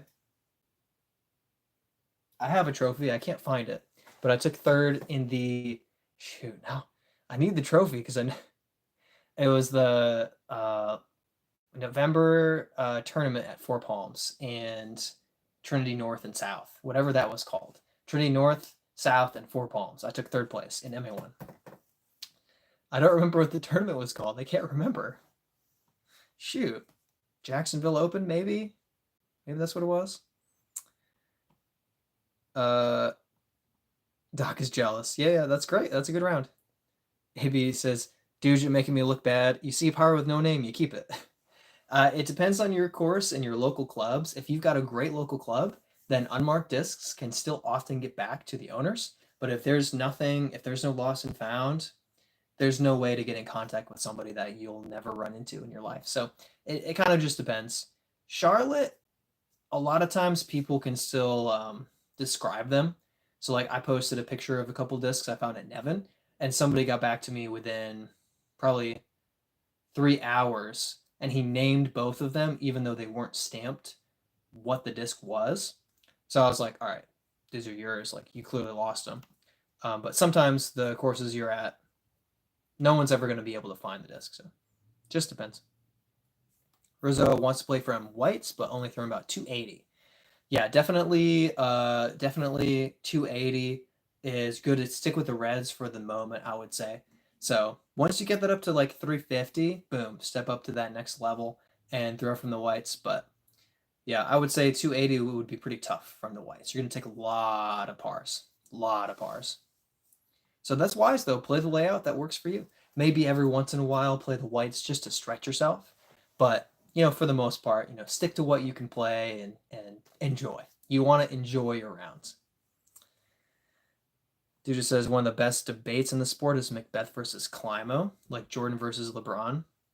Yeah, it's definitely a good debate. It's definitely going to be a long-lasting debate, too. Dude says, you see any disc with a name, you keep it, LOL. Rosa, yeah, putting up close is bad, but people say I'm really decent mid to long range putts, but the short game is not good. Yeah. If I recommend just getting there a few minutes early, getting in 10, 15 minutes of putting before your round. And for me, it does wonders. Like I can tell when I play a round and I miss like 3, 4, 5 circle one putts, I'm like, I didn't warm up my putt at all. And it just doesn't feel good. And if I get there early, warm up the putt, usually I'll putt well. Not every time, but I've seen the difference. It's really, really helpful.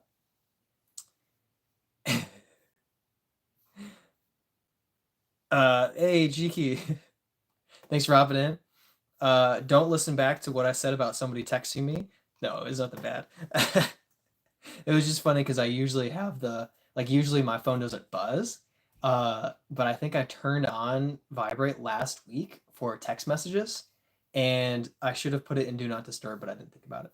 So I may or may not have gotten the text and checked my phone and said, that's my bad. But anyway, yeah, let's see. Can't ask in person, what are we hitting tomorrow? I'd love to do Scrapyard or Eastway or even Blair Mill. I'm wondering if they kind of cleaned it up a little bit since we played it. So what do you prefer? Any of those feel fun to me. We could even do Blair Mill twice if you wanted to. Dude knows the way. Yes, he does. Usually smaller than course baskets, you feel more confident. Oh, I didn't see that chat. Work on approach and putts. Yeah.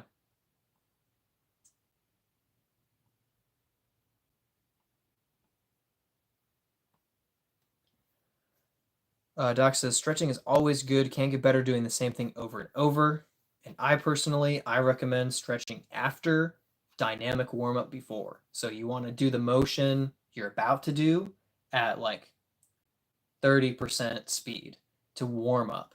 So light throws in the field, just kind of get the body moving, and then play, and then afterwards you want to stretch. That's what I've learned. You don't want to just stretch beforehand because you can pull something. Rosa, straight putts go to the right really bad. It's possible that use a zone at the moment, so to do a lot of field work right now. Gotcha. So yeah, it's possible. So wait, your straight putts go to the right? Are you left-handed? Or are you right-handed for putting?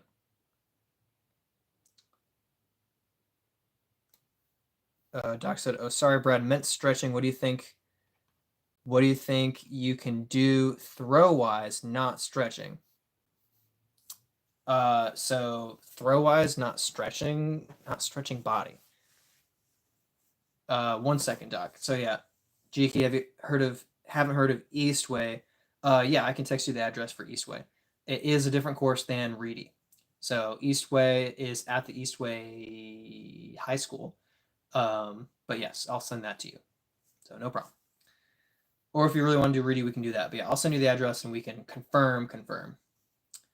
But yeah, Eastway is pretty fun. It's a good course. Definitely going to be a little challenging in certain sections of it, but we can play the shorts if you want to, or the Beastway layout to test your skills. There's a right-handed. Every time I release straight at the basket, it's like I'm releasing too late. Carries to the right. Okay. So yes, I'm guessing that you're a spin putter. So it could be that you might even change your putting style to be more vertical. Like I'm a push putter, so I release kind of up and down and kind of arc my putt up versus spinning it in a straight line. Spin putting, when you are releasing late, it's just kind of swinging wide right past the basket. So that does happen. But if you really want to keep your spin putt, it might be when you release the putt, you want to kind of like point at the basket. So if you finish your putt pointing at the basket, then it's hard to swing to the right more. If you stop your wrist like pointing at the basket, that can help. Could be the way you grip. I mean, it's hard to say. It's hard to say exactly what you're doing. Doc, I say what I do throw wise is, yeah, I just throw a lot of I try to limit myself to putters and sub 200-foot throws to warm up the shoulder, just get some throws out there, and then move up to like 250, and then I feel ready to throw a full shot on hole one. But if hole one is like a 400-foot bomb, like I can't just walk up and throw it. I'm gonna hurt myself. Stretching yourself, trying to throw further, not stretching yourself. I see what we're saying. We're not talking about warm up. We're talking about getting better. That makes sense. I totally missed that. Now I understand. GK, all right, bet. Probably hitting the shorts because I'm going to play around later with a friend in the day as well. No problem. Text me. Already know I'm going to get some editing done, so have a good stream. Awesome. Yeah. Have a good one, GK. Thanks for hopping in. Mr. Famous here, gracing us with our presence. Appreciate you. But yeah, I'll catch you and I'll send you a text to get everything confirmed. But I'm looking forward to it, man. It's going to be fun. Going to be fun. Doc says, if money isn't a barrier, maybe find a flight chart and try disc various stabilities.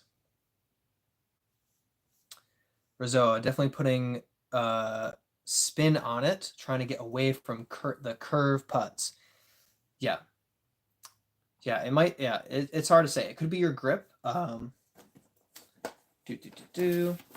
for spin putting, if you have your finger in the way, it makes it really hard for the disc to come out of the hand well. The finger is going to block it. So you want to make sure that that finger is underneath the rim so the disc can get out of your hand more easily. If the disc is really blocking your spin, it might not be going to the right, but that might be one thing that's getting you.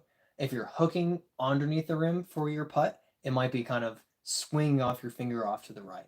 So you really want it under the rim, but not hooked under the rim and not blocking your putt. So for a spin putt, you're really going to want it somewhere in this area here, somewhere in that spot, so that you have your stability, you have your support, but your finger's out of the way when the disc goes to leave your hand. So I don't know if that maybe is part of it. Your putter could be really flippy if it's a really understable putter, like a Mirage or something like that. Then when you let go, it might just go view off to the side. That could be happening. Try a slower putter, Bergs or speed. Yeah, could be. Could be. Yeah, it's just hard to say. Everybody's putting is very individualistic. I found that I putt differently than almost everyone that I meet. There are very few people that I'm like, oh wow, that's how I putt. Yeah, I just tend to putt a little bit differently, but it works for me. And I think that's kind of what it is, finding something that works for you. There are principles you can apply to your putting that can help it improve, but in the end, it's going to have to be what personally works best for you. Also, they make understable putters. I played a flippy versus beefy round with a buddy, and he got a lightweight DX Mirage, which is like a -4-1 or something putter. And yes, they make understable putters. And boy, oh boy, can you tell the difference out of the hand? It's like, oh my goodness. That thing with a little spin is just, it's off to the right. Even with a push putt, it was like I'd push it up and it would just like float. And normally the Wardenheiser's out. Like I'd push putt it and it would just be like and drop. And it wasn't very accurate, but it was weird. It didn't make sense to me. It was funny. Didn't mean Domi meant puddle top for the Berg. Oh yeah. They're puddle top. Yeah. Rizzo says, "All right, gosh, man, I'm gonna try a little of everything and see what works best for me." Yeah, there's a lot that goes to it, man. But the more work that you do, the more that you're getting in front of a basket and getting putts in, the more you'll kind of figure out, oh, hey, this kind of doesn't work for me, or this actually works a little bit better. So try moving your feet around, try spin putting, try a little push putting, try straddle putting. Yeah. Gannon, I think, has a really good putting video for like form. And I have a putting video for like mental practice and things to kind of keep in mind when you're putting. So shout out to myself. Watch my how to putt putting tips video. I think it's called putting tips. Putting advice maybe.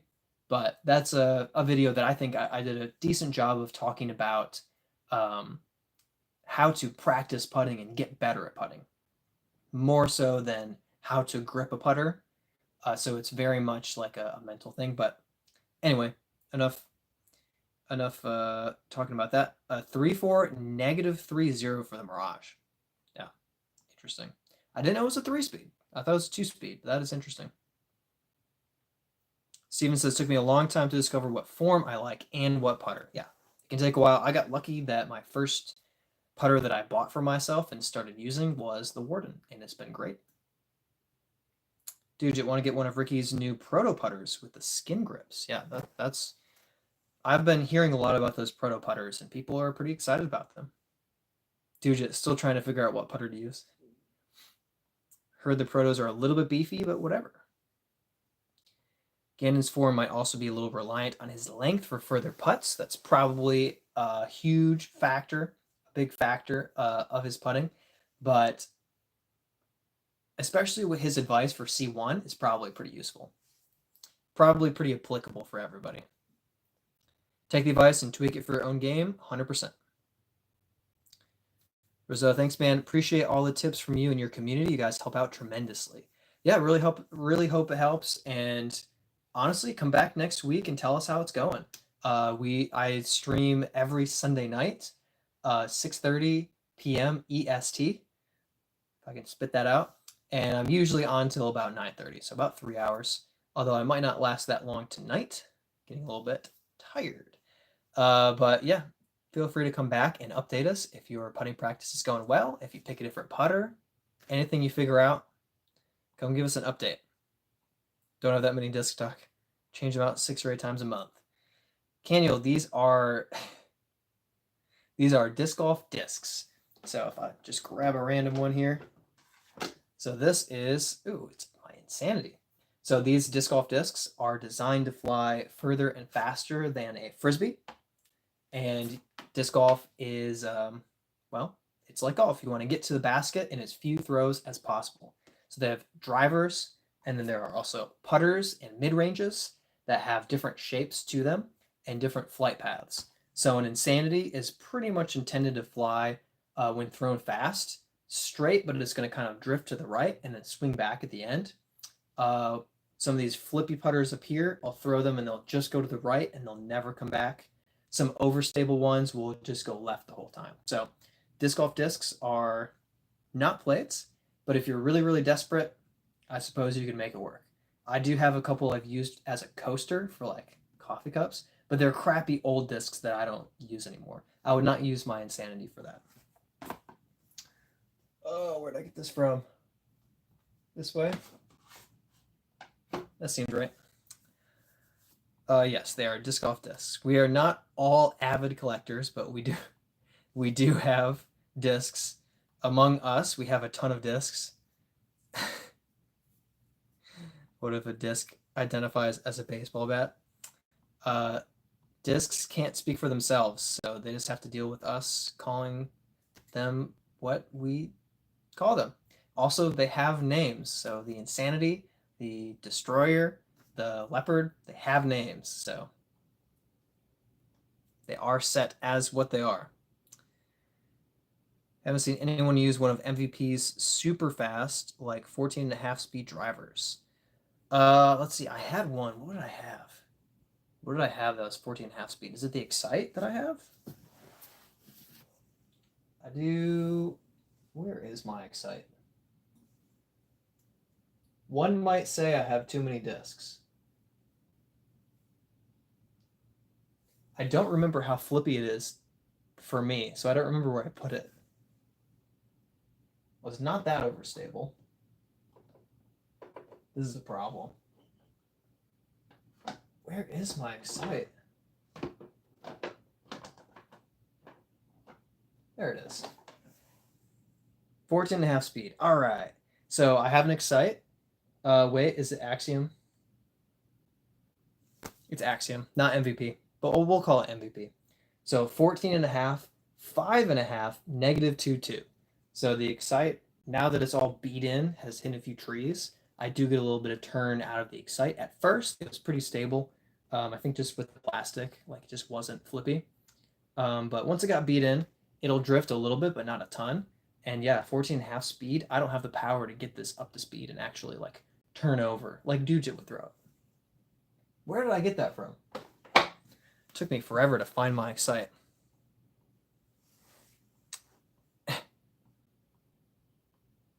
Rizzo says, oh, dude, I'll be here every time. I still need a breakdown video on how to keep the Anheuser to keep turning. Mine start to come back too quickly. Yes, I mean, that's definitely a video that I hope I can make. I will say, so if you're throwing Anheuser and starting it out turned over on Anheuser, but it fights out of it, it might be arm speed and it might be disc choice.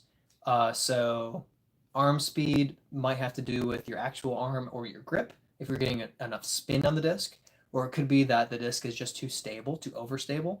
So when I throw Anheisers, which I don't throw a ton, I might throw something like an Enigma that's not going to dump out, but it's going to fight and swing.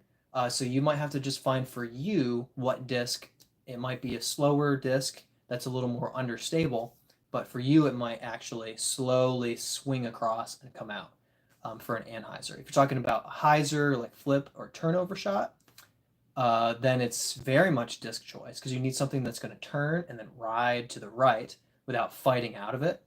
So you're going to want something that's probably like a -2.2, -2.1, something with a little more turn than fade, or something that's kind of just flippy for you. So for me, the Brave is a -1.2, and it will turn without coming back. If I throw it correctly, it'll just ride to the right. But for you, the Brave might, since you're throwing a little bit less far, I can't think of the word, not throwing as far, the Brave might be like a straight shot fade. So, you'll have to kind of experiment and find what works for you. But yes, I would love to do a more in-depth video than just talking about it quickly. Yes, but please feel free to come back. Feel free to come back every week. Excuse me. Eric says, a wizard, a hex, or Mako 3 in a river are what I would recommend any beginner to start with. Mako 3 is a good shout. Hex is good. Wizard is good. Yep, those are good. Those are good. Garrett says, any thoughts on the pig from Innova? What overstable approach do you use? So the pig, I haven't thrown it enough, just a handful of times. I think it's great. Overstable approach, I use a zone for most everything. If it's a short overstable approach, I don't really have anything for like a shorter. I think the Berg is great, but I don't tend to bag it. I just use a Warden, and it'll just be a touch of hyzer on that thing, and it'll be just fine. Yeah, probably just a Warden is the closest thing I have, and it's just stable. It's not overstable, but a little bit of hyzer on it, and it's not gonna like flip up. It'll just hold the line. So works for me. Coaster business styled like minis would be a cool business. That's very true. I feel like I've seen them. Maybe not. Dude likes the tempo. Tempo is good. Tempo is good. Dude, just a bomber. Yes, he is. Tempo is MVP. Had an excite, never threw it once. Yeah, dude should probably roll it. The Optimus Spring. Oh. Used to suggest that to the Dosses over at Bevel Brewing. Definitely not a bomber. Wild Honey's just a little flippy. Yeah, we'll see. We'll see. I want to set the bar low for my summer content reveal. Awesome. Awesome. Not a bomber. And then in July, he's like, 550 foot. It's going to happen. Be a bagger like that. When you all see how okay I am at disc golf. Mr. 980 rated tournaments is just okay. The Sail is a good sneaky distance disc. I have heard the Sail goes far. Ever try the Vortex? The Vortex is old. I threw a Vortex. A buddy of mine had a Vortex that a professor of ours gave him years ago. For the Anheuser, been throwing the Roadrunner Halo 12.4 -22. Or 12 -4. I think the Roadrunner is a. Is it a -22? I thought it was a -4. I don't know if I have a Roadrunner anymore. Probably not. Lost it. But yeah, Roadrunner is pretty good. It might be too fast. So you might want to throw a slower speed like a Leopard or something for the Anheuser shots. Because the Roadrunner, if you're throwing too slow for the disc speed, then it's gonna fly like it's more overstable than it is. So if you throw a Roadrunner 400 feet, it's gonna flip and turn over. But if you throw a Roadrunner 300 feet, it's probably gonna go straight and fade.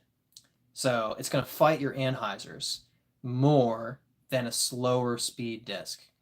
So if the Roadrunner, if something is a -22 and it's a 12 speed, it's going to fight out more. But if it's a 6 speed, it's probably going to actually turn with it.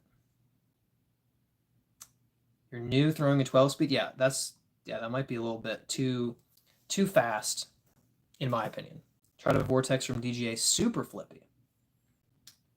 Was trying LO, went down to an 8 speed. Yeah, I think 8 speed is more suitable for the distance. Yeah, so I think that's smart.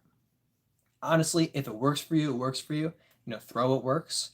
But if you're thinking I need big distance, don't think I need a 12 speed, I need a 14 speed. Think I need a glidey, understable disc that's going to get a huge flight out of it. So like the Brave or the Shift, those are slower speed discs, but they're very flippy and pretty glidey, and they'll actually go far. If you throw 250, 5 to 8 speed discs should be in your range. Jelly 2013 said hi. Hello, Jelly. Thanks for hopping on and joining us. And Doc says, hey, Jelly, where's PB? The DJ Vortex, Katrina Allen. Oh, there's a newer Vortex. I haven't thrown the new Vortex, just the old. The voice inside my head says Roadrunner is a 9 speed, -4 turn. Oh, I thought that does make sense. Yeah, I thought it was a flippier. Negative 4-1, yeah. Discraft Vortex. Okay. And Todd's here. All right. So I've got to go get myself some waters. I'm going to be back in like 3 minutes. So don't go anywhere. But if you have to leave, it's fine. I will be back. I'm going to leave you guys alone. If you blow up the chat too much, I won't even read it.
Okay. This is what I get for This is what I get for not being prepared. And I come back and it's just soup. Ugh. Man, I did need some water. Whew, I come back and let's see. Soup, soup, soup, soup, soup, soup, soup, soup, soup, soup, soup, soup, soup. Okay. Can I spam soup? Of course. Of course. All right. Eric says, nothing wrong with Flippy. Every disc has its purpose depending on what you're looking to shape up. 100%. I throw more Flippy than over 100%. Todd says, so, this is the FPO controversy. I read a little bit about this. Marshals never call foot faults all tournament, but decide to call one in the entire history of disc golf, and it happens to be against the one player pushing for a comeback during one of the last holes. And it was too close to possibly call live. And the card did not call it. The card did not back it up, but because the marshal has final say, it just stands. I'm not thrilled about it either. I don't like that. Like when Nico talked back to a marshal because of a time violation, that's a measurable, observable issue. When it is somebody throws a disc and bumps their mini at the same time, you can't see that live. So you should only call clear violations of the rules according to the rules. Like the PDJ rules state that the card is expected to call clear violations of the rules. You're not supposed to call I think this might have been illegal. You don't call that. Not cool. Oh, it's actually a nice collection. Thanks, Doc. Mod equals a mad god. You can time me out for a minute to look like mods did something.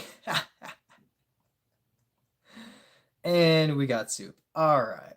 Hey, we're back from the soup. That should get his attention when he comes back. Soup would be awesome if he didn't. He's just messing with us. That'd be hilarious. What if I just left and I just left the stream and I just like sat in the corner and watched all of your chats for like a half hour just to see what happens. I think it would devolve into madness at first, and then eventually anger, boredom, and then you'd all leave. I think it would take about 15 minutes, probably. Two more hours like this. Yeah, that's even better. I only said a half hour. Not just any soup by Robert Peck. Haven't haven't I guess it's a book. Haven't read it. Eric says, well, I think the TD's call was tricky. I don't think it affected the outcome. Missy has a 6-0 record with the lead on the final day of the previous Masters. One stroke and Missy won by 3. Missy won. So it's a yes and no thing because it does matter when it comes down to momentum. It matters when it comes down to what score you need on the last 2 holes. And if Kristen has 1 stroke less that she needs and she's able to play a hole less aggressively, that can make a scoring difference. I don't know what Kristen scored on the last 2 holes. I just know that it had happened coming down the stretch. So I don't know. Maybe she birdied out. I don't know. So, but if Kristen goes for an eagle and takes a par instead of going for a birdie and taking a birdie, and that would have closed the lead down to 1 stroke going in the final hole, that could change everything because Missy can no longer lay up for par. You know, I'm making assumptions here, but it's tough because when you interrupt somebody's flow and it wasn't fair to do that, the impact can be greater than the actual score. I've had cards where somebody like makes a huge deal or freaks out and it ruins the mood of the card and it can make it hard to play. So if a marshal does something that really throws Kristen off and gives her a penalty, it can have a multiplying effect. Not saying that happened, not saying that Kristen should have won, but it sucks that happens, kind of sucks all the air out of the room, and suddenly it's a frustrating finale instead of an exciting one. That's all I'm saying. Rizzo comes back. Had to go look. The Roadrunner is 9.5 -4.2. There you go. So maybe you want to throw flippier mid, maybe a soul or a glide or something like that. Yeah, just didn't sound right. Yeah. It's all good. It's all good. I didn't remember that it was a 9-speed. I should have remembered, but dude says should watch more FPO, just don't have that much time. Fair enough. I haven't even watched the MPO. I haven't like actually watched the MPO rounds, let alone FPO rounds. I just haven't touched it this week. I've been so busy. Only watched the final back 9. I mean, that's fair enough. Todd says it's not that I am just a Kristen simp, which he is, but this BS takes shine away from Missy, who played her heart out and deserves better than that. That's also a factor. If Missy is remembered for winning this, like if people think she only won this because of the Marshall, that takes away from her win. Totally true. That's totally true. If others in chat just converse, I'd stay the whole time. Hey, all right. I can deal with that. I'll have a day where I'm gone and I'll just like schedule a stream and like click start from remote and have just like 3 hours of you guys just looking at the discs and you guys can just chat, and that'll work for me. Just watch the chat kind of sad, but sounds like a Kaufman stunt. It'd be fun. It'd be funny. On 18, she went OB trying to. I have to back up. Trying to throw in because the only chance she had to tie. So then it did affect her final score. So yeah, that can make a big difference. This is also the second time a gray area rule got her. The other one was for her daughter being a caddy. Yeah, that one was tough because yeah, it's tough to call it, but it was a violation of the rules versus this call, which was like not technically a clear violation. At least with her daughter, it was actually a clear violation of the rules. But it is stupid. It is kind of silly. She could have beat Missy without that BS. Yeah, it's possible that she would have won, and we will never know. Eric says, a foot fault, no question, not a mistake. Poor time to call it, yes. But I would argue that you can see that in slow motion, but I don't think that it was a clear violation that you can call in real time. That's my problem with it, because PDJ rule states that players are expected to call clear violations of the rules. And when something is close but you can't tell, you can't call that. That's not fair. Because I have people that I compete against regularly who like step putt and their putt leaves their fingers at the very, very, very, very, very last second as their foot's about to touch the ground and then they let go as they step. And I could be like, footfall, footfall, footfall, and just take them to the ground. But that wouldn't be fair because it's not a clear violation of the rules.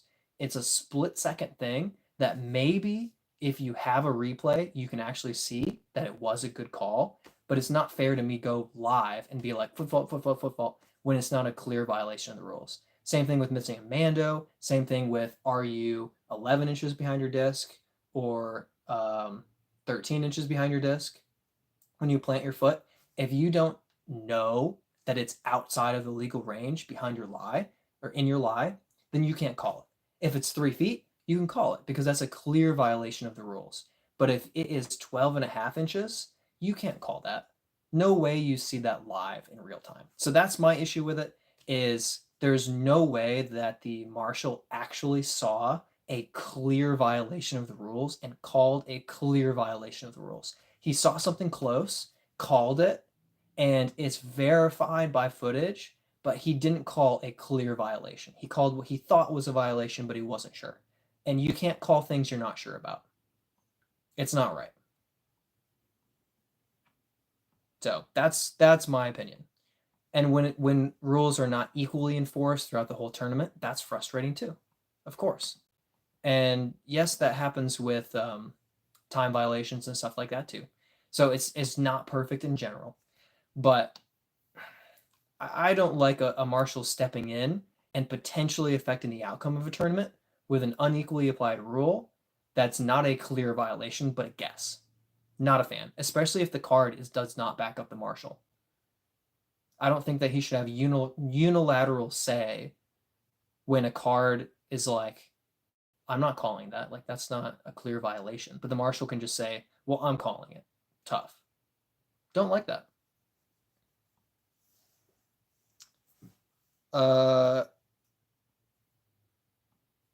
Let's see.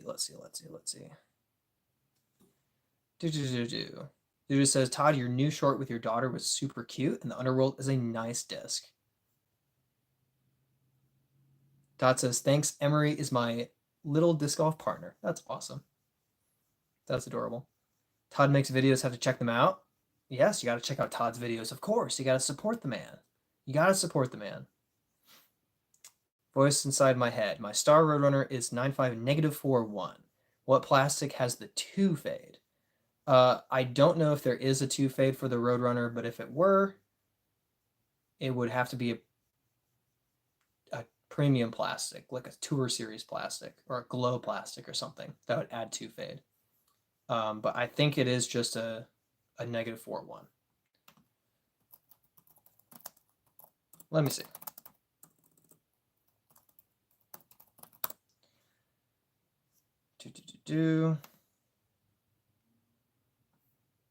It's just a -4.1. Yeah, I don't think there is a plastic. There might be a plastic that makes it a -4.2, but I don't think so. Don't think so. Probably Halo. Yeah, it's possible. There are rules for who can be your caddy, including age. That is correct. So Doc says, yeah, but who checks caddy's age unless it's a clear problem? But yes, it is. There are rules about how old your caddy can be. Yes, it is correct. And Kristen had the ability to know that. Like, I'm not saying that it's the easiest rule to remember in the moment, but she did have the ability to know that, and she did break a rule, and it was a clear violation of a rule. Eric says the TD called it in real time. Hidden review. He didn't review any video footage. Yeah, and I think that's the problem, is calling it in real time isn't possible with something that's split second. He didn't call it. He didn't review any video footage. Right. So it's not that he relied on video footage to ratify the call, but we can see the video footage and we can say, okay, it does turn out that it was an accurate call because as it was leaving your hand or foot was touching the mini. But that's a big difference from it was a clear violation that should have been called in real time. I'm a big believer in you should only call clear violations. And when it's split second and you can't tell, you can't call. So going for that call, I think, is not upholding the spirit of the rules of following clear violations that definitely happened. When you have to slow-mo it and you like literally say, wow, that's barely a fault, but it's a legit call, then that wasn't a legit call in the moment to say, oh, that was a foot fault and call it. Because you couldn't have known that. You're guessing. And if you're guessing, it's not a clear violation. That's my issue with it. Just age restrictions. Age is a factor, and behavior. Like if a caddy misbehaves, you get a penalty stroke, depending on what rule they breaks. If your caddy takes a PDJ legal disc and throws it more than 5 meters, you get a penalty stroke because you can't have a practice throw during a sanctioned round. If your caddy drinks beer, you're kicked out of the tournament. Like you have very specific rules for your caddy, and if you're a competitor on the pro tour, then you've taken a certified what do they call it? You take a rules exam. I just took it actually a couple of weeks ago to play in the amateur majors this year. I had to take a certified rules exam or whatever. Competitors take it every 3 years. So Kristen did know the rules, or at least should have known the rules. It's still a bummer. It's still technically not relevant to the strokes on the field, competitively speaking, but it is the rules. It is the rules. So it sucks, but I think that it's accurate versus calling a foot fault in real time that you can't tell. If it's just a guess, I'm not okay. I'm not a fan with that. Is Kristen's daughter Silvers? I have no idea. Don't think it's Silvers. They hadn't been together that long. No idea. No idea. Is the Vapor Kitty a decent disc? I love art on it. I have no idea. I do love the Vapor Plastic. I have a Vapor Enigma. But I'm not sure about the kitty.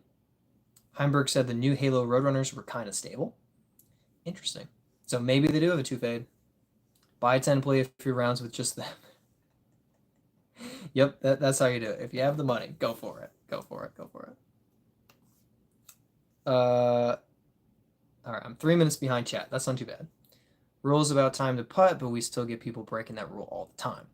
And the problem with that is you can only call a clear violation, which means you have to be timing it. And you're only timing it if it's a real issue. With a foot fault that's obvious, like you're 2 feet behind your lie, it can happen one time. You can know it's a clear violation and you can call it. But when somebody takes 35 seconds and you're not timing it, what are you going to do? Guess that it was a time violation? So it's an issue with it being easy to make that call. It's not easy to make that call. You have to already be timing, which means you have to anticipate the rule potentially being broken versus just observing that a rule gets broken. So it's a tough one to call. But yes, it is an issue when not all of the rules are actually being upheld. And the marshals are potentially cherry picking what rules they have that matter and what rules they ignore the application of. And if they are impacting one round with these people, but not this round with those people, it's messy. It's messy. Is a typo asked because MVP has fission plastic that gives extra turn on discs? Interesting. What's everyone's first disc? Ooh, Franklin starter set. Awesome. Let the caddies drink, but not Kristen's daughter. She's still young. First disc. One of my first discs. Oh, I don't know. The Diamond was one of my first discs, but then I quickly moved on to the Sidewinder. Yeah. It's a Pier, and the Pier is one of my favorite, says Todd. Have one in Opto Ice Orbit for throwing, one in Moonshine, signed by Linus for putting. Nice. Also, only 2 streams till Disc Golf Summer. A weekly update. Disc Golf Summer is coming soon. Well, I got all the Franklin jokes, but they still have a place in my heart. Mohammed says, can you say Hakuna Matata? Apparently, yes, I can. It means no worries, by the way. Did you know that? Dude, this is mine was DX Shark and a rock hard random starter set. Dang. Dang, dang, dang. Voice inside my head says, my first discs were Innova Destroyer. Wow. Shrike, Archon, and Mirage for the putter. Hey, there's a Mirage. We just had that one come up earlier for how understable it is. Eric, not a fan of hearing Kristen say that she saw others footfall and she has the ability to make the call on what she sees and chose not to. I'm not necessarily a fan of that either. I didn't hear her say that, but it is a little bit, it's a little catty to say, I got called on something, but I saw people doing something and I didn't call it. I don't like that. I'm with you on that one. If you see, it's one thing to say like you notice rules being broken, don't always call it all the time. But on Pro Tour, I think you have a responsibility to call when people break rules. I think you have a responsibility. It's not the same thing in MA4 where somebody steps on their mini and putts and you're like, whatever. Or you say, hey man, by the way, just so you know, you actually need to stand behind your mini. You can't step on it, but not penalize them for it. Like that's appropriate. But on the Pro Tour, I think if you're actually seeing rules being broken and you're like, I could have called that and you don't, that's on you. Like you're expected to call those violations. And if you don't feel like it because you're chummy with your competitors, that's on you. Like you have that responsibility. And if afterwards you're like, well, it's not fair because I could have called people on stuff, you should have called people on stuff. So I'm with you, Eric. I agree. Although I didn't hear it for myself, but I'm going off of what you said, and I agree. Destroyer and Shrike voice, but you're still playing. Yeah, that's a tough start. Destroyer and Shrike. all right. I need to catch up. Destroyers is the first disc will destroy your will to play. Yeah, fair enough. I give all the noobs on the course a groove or a tilt. Okay. Definitely helps when you know what discs to buy. Makes a big difference. Throwing putters make a DX Classic is great. Yes, throwing putters from DX, from base plastic, works out great. I've done throwing putters with base plastic, but it's dynamic. So what is that? Prime plastic. Only time I've seen one thrown a doubles event, and the guy threw it over a 200-foot water carry. Safe to say, I was praying he didn't lose $70 for that tilt. Oh boy. Shrike for a backhand, destroyer for the forehand. That does work. Gotten better since then. Yeah. But hey, that's smart. Get that forehand destroyer. That works for Own. It works for you, right? 70 for a disc. Yeah, man, that tilt is expensive. Todd says, if Cupcake is putting, I'm anticipating and pulling out the stopwatch. Yeah, fair enough.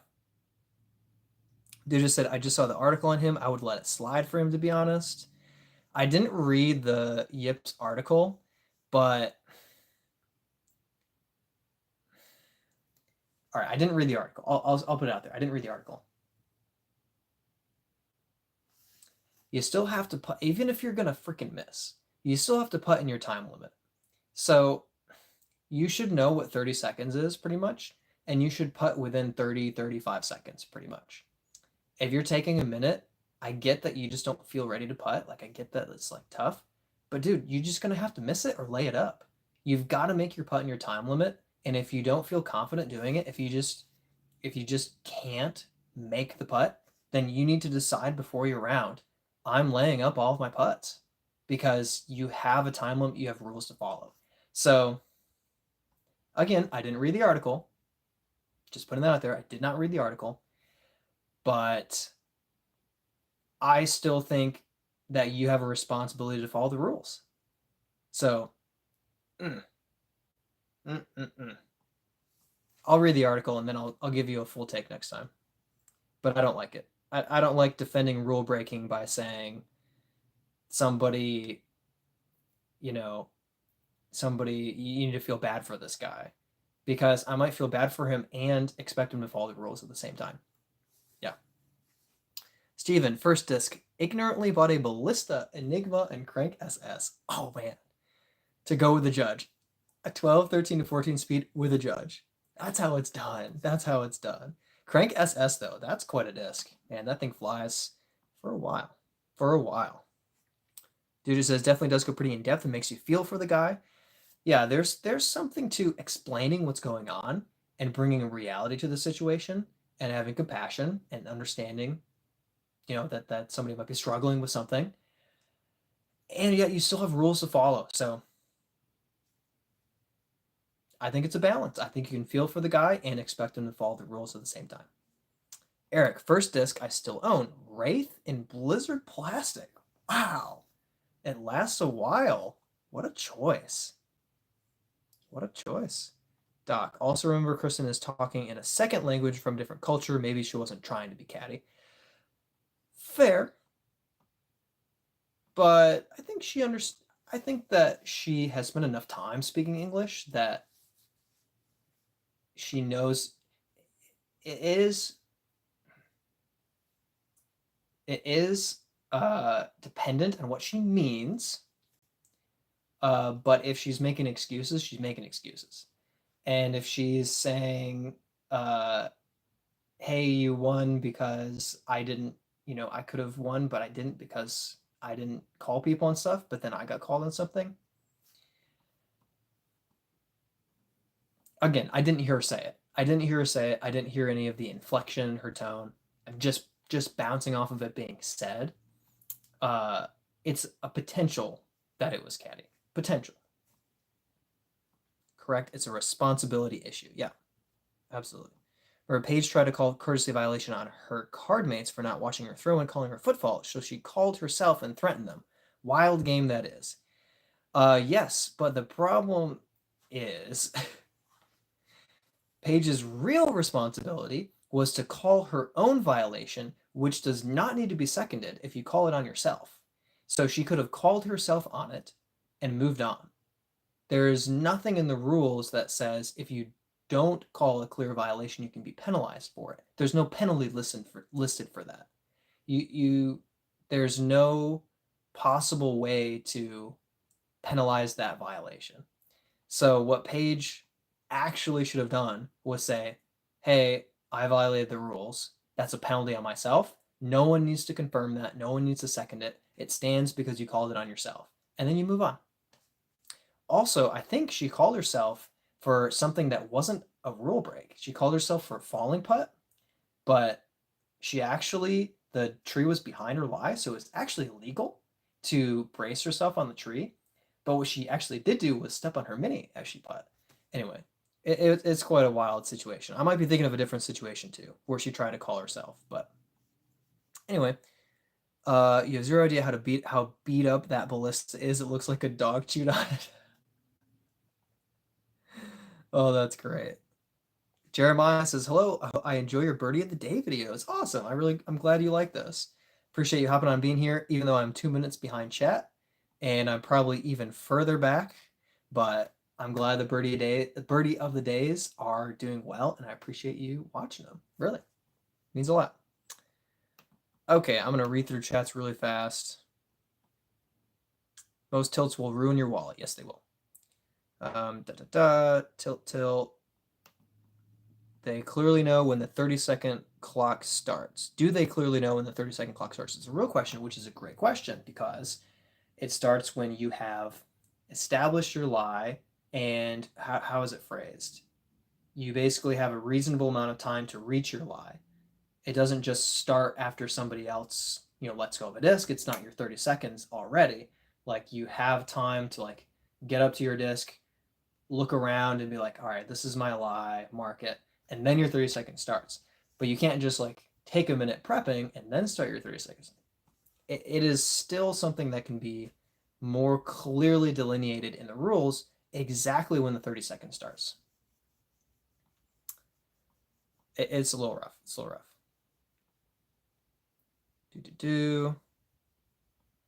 John Doe's here. So I found some. To be fair, it was pretty hefty hyzer. Turn on a tree. If you're going to throw a disc, I'll do it for you. Neighborhood Idiot says, hi, I'm Reed. Hi, Reed. Thanks for hopping on and joining us. Appreciate the username. Dude just says, good way to get into the channel, Jeremiah. Yeah. Birdie of the day is a good way to get pulled in. John says, so I found a disc at a school and that one labeled driver, my dog chewed it. Poor disc. Poor disc. Oh my gosh. Doc says, John, go grab a leopard and get to it, buddy. Dude says over 100 votes and we agree that the cut is good. I haven't even checked. 103 votes. Okay. It's a good haircut. 18% say bad and 17% say good and bad, which is totally fair. All right. There's the poll. Poll is over. Is there a foot box behind the mini though, right? Yeah, it's about 11 inches. So it's oh shoot, is it 11.8 or 10.8 inches? But yes, it's just under a foot. So, and that's kind of the problem. It's just a very precise measurement, which is good. It's 30 centimeters back, which I think is 11.8 question mark. 30 centimeters is 11.811 inches. So already, if you give somebody a foot, it's technically bigger than their lie actually is. So like technically, right? But if somebody is a foot exactly behind their lie, that's not possible for you to eyeball that and be like, oh, that's a foot fault. Like that's not 11.8 inches, that's 12 inches. So it's hard when it's a precision game to tell a clear violation of the rules. But again, if somebody's 3 feet behind their lie, that's obvious. If somebody's 13 inches behind their lie, that's not obvious. At a certain point, you can call a clear violation, but when you get closer and closer and closer, you can't anymore. It's just there's an area where it's not possible to call a clear violation. And that's an area that's really hard to enforce, but that's part of the game. You can't just willy-nilly call stuff that you think is a violation, but you're not sure, and like penalize somebody for that. That's not okay. User 1000, could you assassinate someone with a disc? I almost hit a deer once. I missed by about 2 feet. I don't think it would kill, but theoretically, yes, you could kill someone with a disc, but it'd be very difficult. People have been hit at pretty high speeds and they'll get concussions and they'll need stitches, but I have not heard of somebody dying from a disc. So I would say the easiest way to kill somebody with a disc would not be throwing it, but rather like John Wick style close quarters combat. That would be the way. A piece of paper. Piece of paper. Yes, piece of paper is very close. It's actually not even exact, but a piece of paper is very close. A ring disc thrower for a dog. Yeah, the ring disc, those are nice. Those fly pretty far. AB might be able to. Yeah, AB throws pretty fast. When it comes to content for your disc golf, you're up there in my book. Oh, thank you very much. I really appreciate that. I know I definitely don't have all of the educational content, instructional content on the channel that I want. I'm headed that direction, but I'm glad that some of the entertaining stuff is good. And we have a great community, to be honest. We have a fantastic community of people who jump in the chat and leave comments and participate in things. Like, it's a lot of fun. It's a lot of fun. I'm really thrilled with the live streaming. I never thought live streaming would be so enjoyable. I didn't know you guys were out there. Eric says, space about the same size as a piece of paper. You can land in behind the mini. Video Calvin, his watch when Nico is putting is still gold, 100%. SCG, hey, howdy, SCG. Thanks for hopping on. Traveling across the state again, going from work back to school.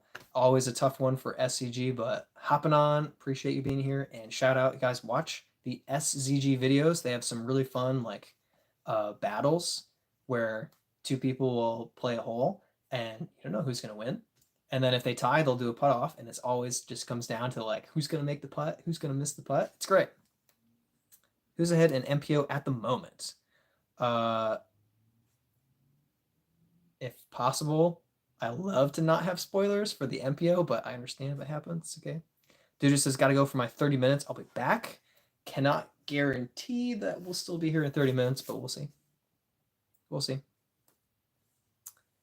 Jeremiah, I think if you do foot fault, you're supposed to get a warning. I believe I'm still learning the game's rules. That's a great question. I just read this, and I can't recall off the top of my head if for a foot fault it's an instant penalty or a warning. I think courtesy violations are warnings. I think a foot fault violation is an instant penalty. Just like out of bounds. Like you don't get a warning for out of bounds. So a courtesy violation is something like swearing or yelling or stuff like interfering with other people's games. Those are courtesy violations, and you do get a warning for those. Like, hey, can't do that, and they're like, okay, sorry, won't do it again. So those are fair. But for a foot fault, I don't think that counts as a courtesy violation. I don't think you get a warning for it. I think you can straight up get penalized. I believe. Doc says, Dude, when can you go to Charlotte? JK. Voice inside my head says, I saw a cameraman in an MPO tournament get hit on the head by a disc. Yeah, that was Eagle McMahon throwing, I think, a grenade over the top and hit the cameraman, and the guy had a hat on, and I mean, a lot of blood. Like, he had to get escorted out, got stitches. Like, that's brutal, man. That's brutal. The guy with the sunglasses was the best hit. I don't remember that one, but is that the one Ricky hit? Have to set up with the parents. Ooh, Charlotte trip. Gonna get on the Bhirdietime channel. Yeah, it'd be a cool trip. It's such an awesome like location to just play disc golf. So if you ever make it to Charlotte, man, you let me know. I'll just show up at the course and just start filming and be like, yep, I know that guy way back there throwing 500-foot bombs out in the field, rolling a wild honey. I know him. That's Dugit. Todd says, spoiler, no. Todd says, Marshall, you're OB. Me, consider me warned. Doc said, still tied for 4th in my fantasy league. Brody failed me.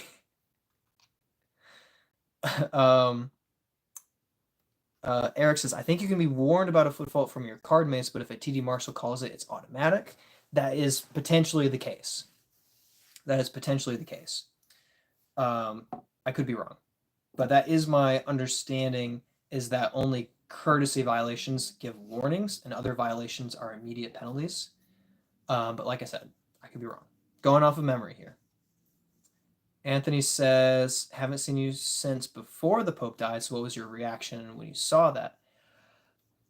I don't want to be too controversial. I'll be perfectly honest. As a Protestant, I don't love to hear any news of anyone's death. It's sad when people die, of course. As a Christian, as a Protestant, there wasn't really a lot of impact from the Pope passing on me personally, because I don't see the Pope as an authority figure in spirituality or Christianity. And the most recent Pope I did not see as a very biblically literate Pope. So that might be kind of harsh, but that's kind of my point of view of the Pope, is that I didn't think that he was particularly insightful, and I don't count him as having direct authority over me and my faith. But obviously, someone dying, like, that's not something that I celebrate. It's not something I'm happy to hear about or anything like that. But obviously, it has a lot of impact in the Catholic community, so it's a big deal. But for me personally, it wasn't like it didn't startle me or directly impact me. So I'll just say that. But yeah, it's a big deal. It's a huge thing. Interesting question. Doc says, Anthony just got a book. Seems really neat. Vatican Vaults. It's fiction, but still good timing. Yeah, that's interesting. Jeremiah, I've thrown a couple 500-foot shots before, but when it happens, I'm like, wait, how did I do that? Yeah, that's fair. That's why field work can be important. Yeah, to get it really consistent. Anthony says, I'm an atheist, so I don't see him as an authority figure, but was devastated when he died. Yeah, I mean, like I said, it's always sad when people pass, when they're public figures. We all kind of know them. We have a shared understanding of someone. And when that person dies, we all have a shared loss of that personality, of that public persona. And of course, the human being who died. It's sad. Yeah, it's a big thing. Oh gosh. Todd says the reformers would say, which is Todd's way of keeping himself out of trouble. The reformers would say, "Who shall sit on the beast, little horn, Antichrist throne now?" I'm not saying that, just saying that's what they taught. Okay. And I will say there have been a lot of incorrect predictions about the Antichrist throughout history. For recorded history of 1500 years, there have been incorrect suggestions of who the Antichrist is. I'll just say that. No one's been right yet. Jeremiah, there's so many steps to a good form. If it doesn't line up, you can expect to never go over 350. Yeah, for sure. It's, I mean, I think that I have pretty good consistent form. It's not perfect, but I find myself limited to that 400 mark, maybe throwing a few shots upwards of 420, 430. But I don't have like I'll just throw 450. I don't have it. And there's something in that form where it's just a little bit off, and I just don't have that consistent, trusty, I'll throw this 450. Just don't have it. Just don't have it. Doc says, Brad, if they offered to let you into the Vatican vault, but NDA signed, would you? I would. Sounds like fun. Yeah, you can't. Even if you can't share an experience, it's still a unique experience. So yeah, I probably would. That would be very cool. That'd be very cool. Voice inside my head says, I'm stuck at around 330. Need to keep it nose down. Yes, nose down, and that's difficult to do. It's hard to like really have the consistency and the angle control to just throw it nose down. So I understand that personally. It's tough to do that, but yeah, if you get that grip right and you get that leave in the hand correctly, like the difference is huge. The difference is huge. SCG says, how is everyone doing today? Personally, doing great. Not even a full week of monetized status for the channel, but I'm like thrilled about it. It's been wonderful.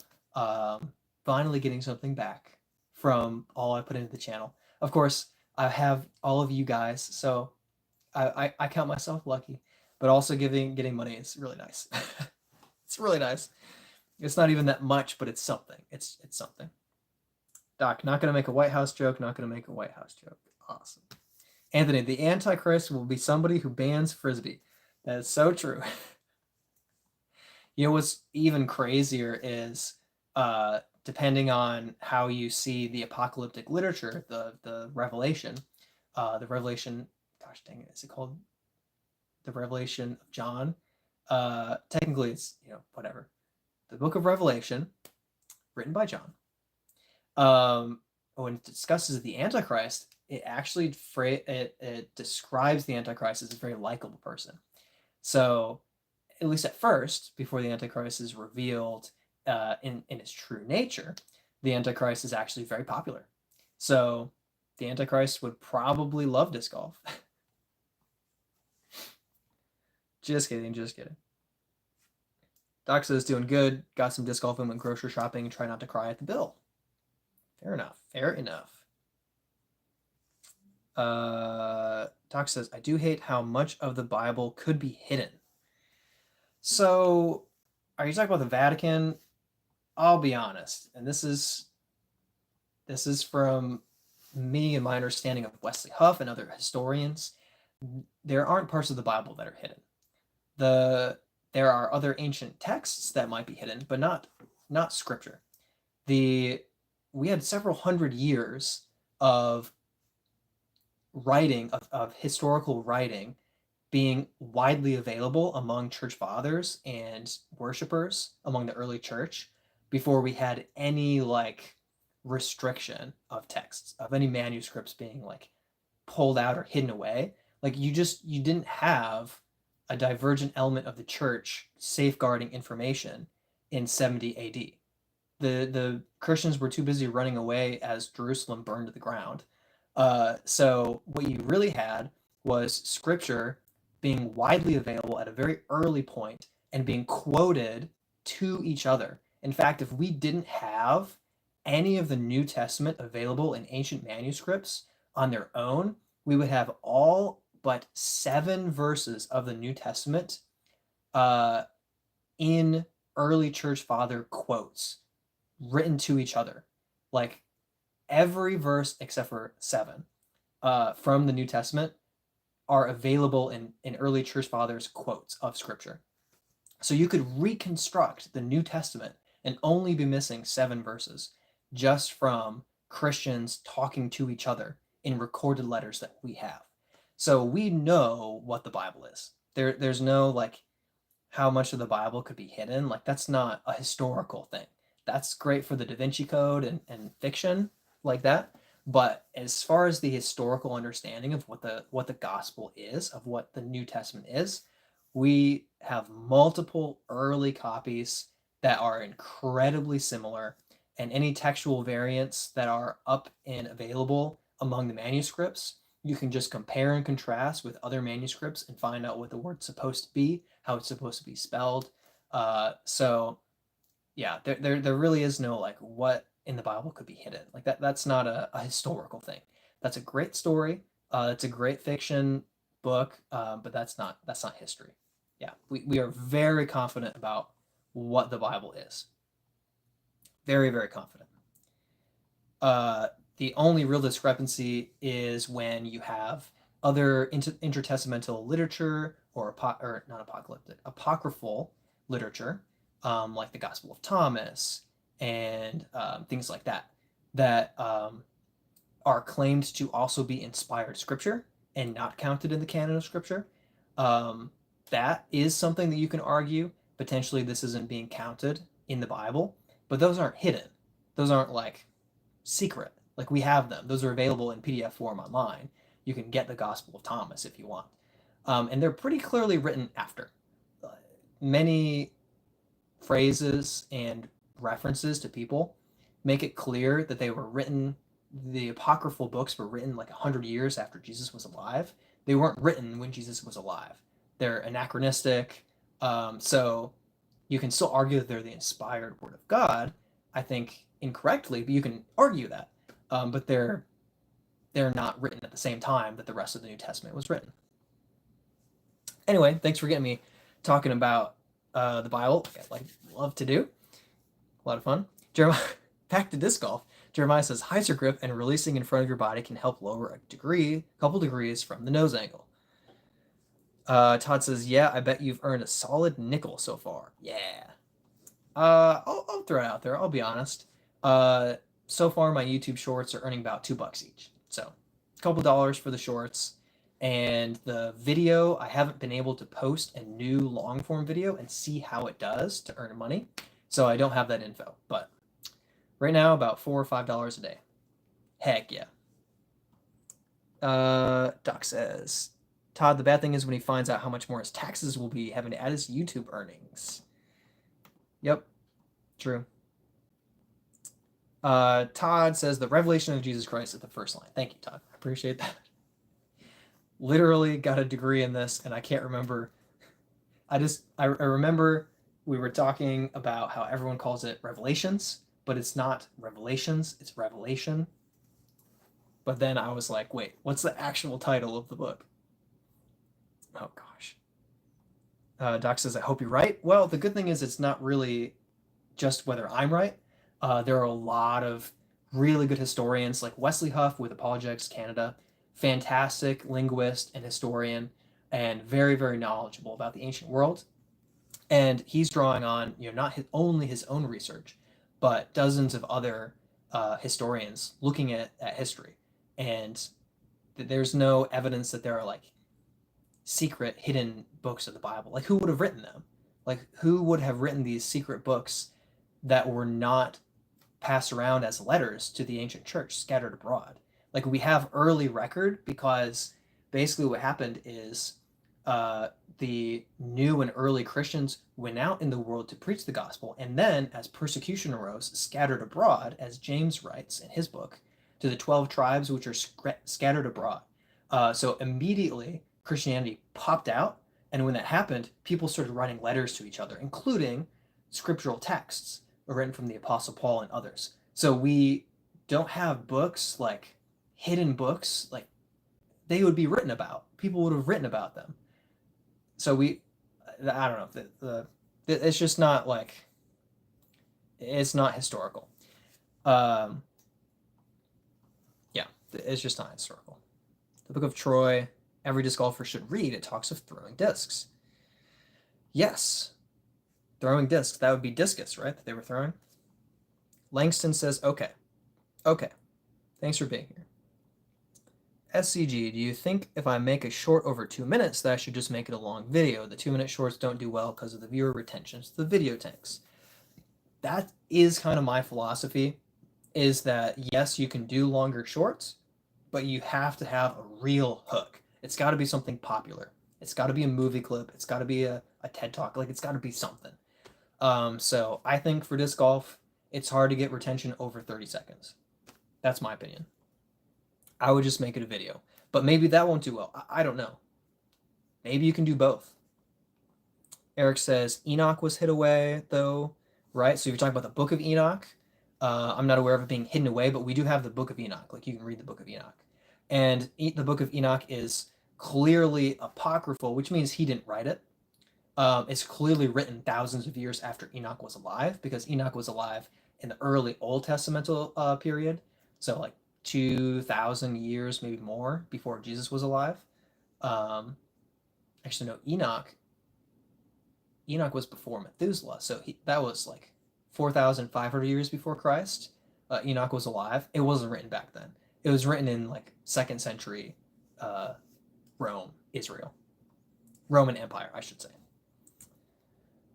Let's see. Todd, this will be exciting, especially because the first Misfortune video did so well. Yes, I was really excited for it, and I was really bummed about CapCut and all of that, which was a lot of fun. Made me very, very happy. But I'm handling it and learning a new software. But I am very interested to see if the second video will perform well and what that will look like, if it'll actually earn like a fair amount of money or basically nothing. I have no clue. I'm so excited to see, but wasn't able to get my video out.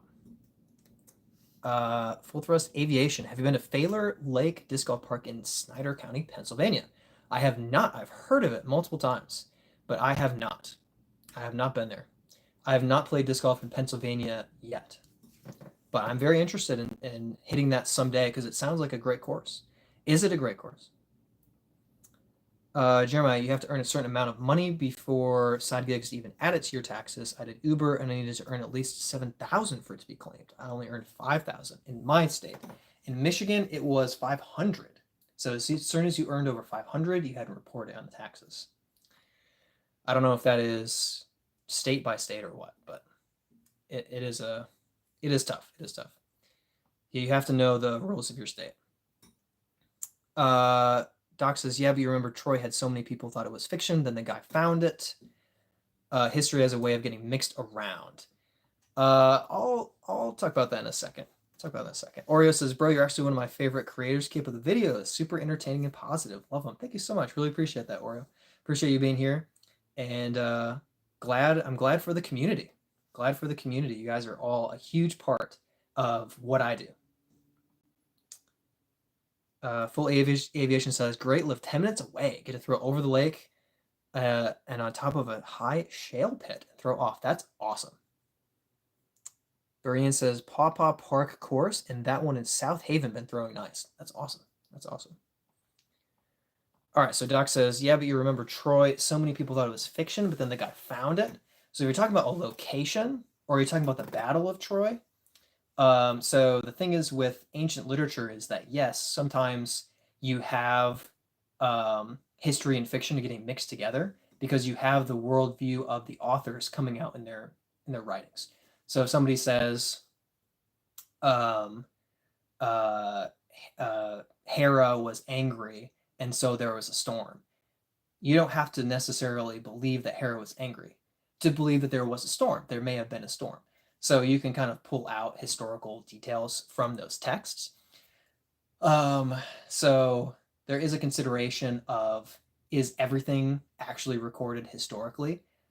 The other thing is that history is recorded by the victors. So you might have a lot of hyperbole in the writings, talking about how glorious and definitive a victory was, when maybe it was barely a victory, or really kind of a loss, but on the whole, and up that side won, something like that.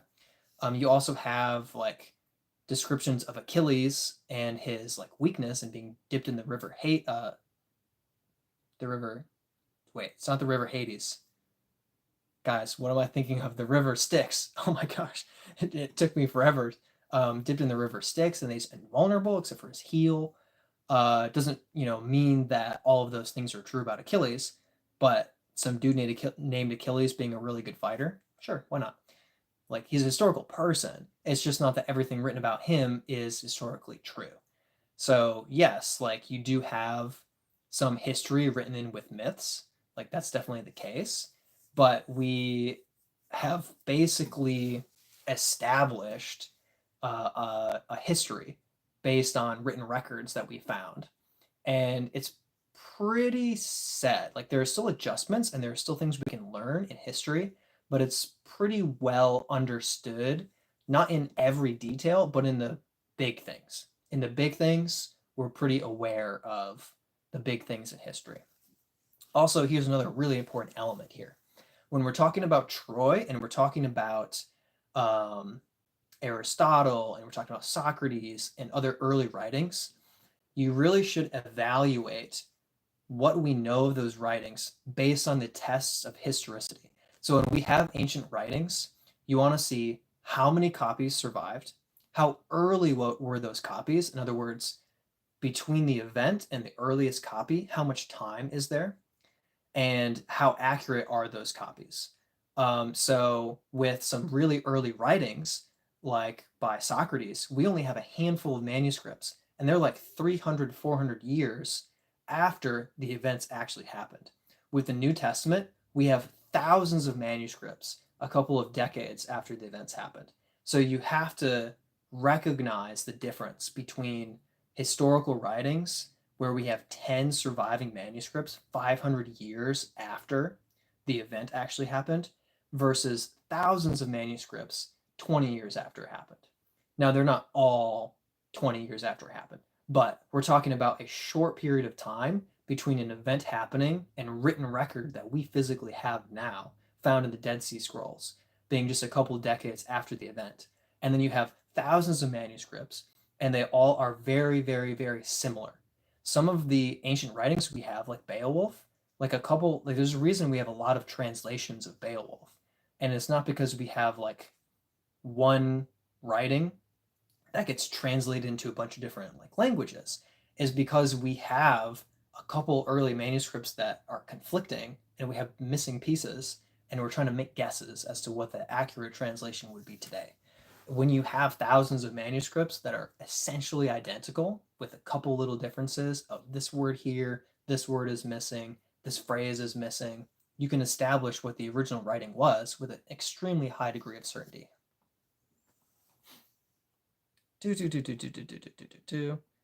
Thought Troy was like Atlantis, which I might still believe in. I mean, a city, there's a difference too between being like Atlantis is a city that got flooded and being like it's a magical city where people live underwater. Like those are different things. Doc says I brought up Bible stuff to keep Brad here for you, and it worked. It's past 9:30. Bailey Moore, anything you do to help your mentality? Blew up at my first PDG of the year and shot 880 rated. Oh, that's a great question. So there's a lot that goes into mentality. There's a lot that goes into it. A big thing for me is doing my best to understand my own statistics. So if I go to a hole I've played 10 times and I birdied it 3 times, bogeyed it once, and parred it a bunch of times, if I start and I par it, I shouldn't get mad. Like I birdie it 30% of the time. So I shouldn't be upset at that. It does suck to take a double bogey or something big, but you have to remember, like, you're probably going to birdie or par or whatever your stats might be on the next hole. So if you're just remembering, like, this is how I play this hole, this is my putting percentage from C1, and you get yourself a 25 footer and you dink it off the cage, it's like, okay, that really sucks. But you know what? I miss 25 footers pretty often. So I don't want to miss my next one, but it happens. So if you're realistic with it and you think through how you play, and you understand that your game involves mistakes, when a mistake does pop up, you can recognize it and say, this really sucks. I wish I didn't have this mistake right now, but it's okay. Try to kind of keep an eye forward. I'll always, yeah, take every hole on its own and try to play the next hole. Okay. Duja says, church had its first weekend of mass after renovations. Had to sit on folding chairs. No kneeling because they didn't have the pews yet. Paint and floors look good, though. That's really awesome. That's really awesome. Love our kneeling. Doc says, oh, Duja, you Catholic? Sorry about the Pope passing. And Duja says, yes, we love our kneeling, and thanks. Doc says, Bailey, just keep plugging away. You got this. Duja says, remember that one bad shot doesn't define your play for the whole round. You guys are great. Doc says, everyone has bad rounds, even the top pros. That's so true. Bailey says, appreciate it, just frustrated because it was the easiest course ever and couldn't get anything going. I have had those days, and they are very, very frustrating. I understand. It really sucks. Dude just says, maybe it just wasn't your day. I'm sure if you play your best, you would have taken it down. Doc says, you were in a mindset it was easy and didn't give your shots the seriousness they deserve. Maybe. Always remember every shot counts, especially up shots. Hey, you guys are great. Nice job. Nice job. Doc says, every shot I take, I say, do what I want, be a... I gotta reread this. Every shot I take, I say, do I want to be a Brent or a Brad? So do you want to take fourth place or do you want to get a trophy? That's what he's saying.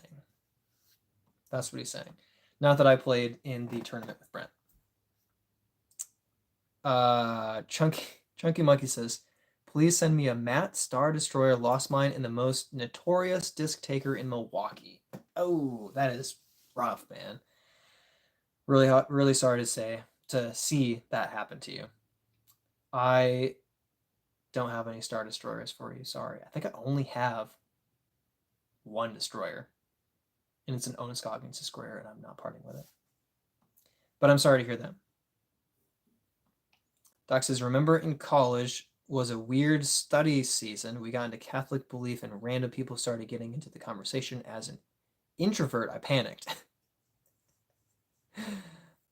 It can happen. Dude just says, I think before I go into another tournament, got to get a proxy, soul, and maiden. You might even need to go like an ESP soul or even like a... You might need to be more stable than that. It takes a lot of touch to throw a soul. People who cut roll wild honeys can't throw souls. Pretty sure that's science. Chunky says they best learn the flex on. Dude, I'll actually start competing if they actually get played. That's fair.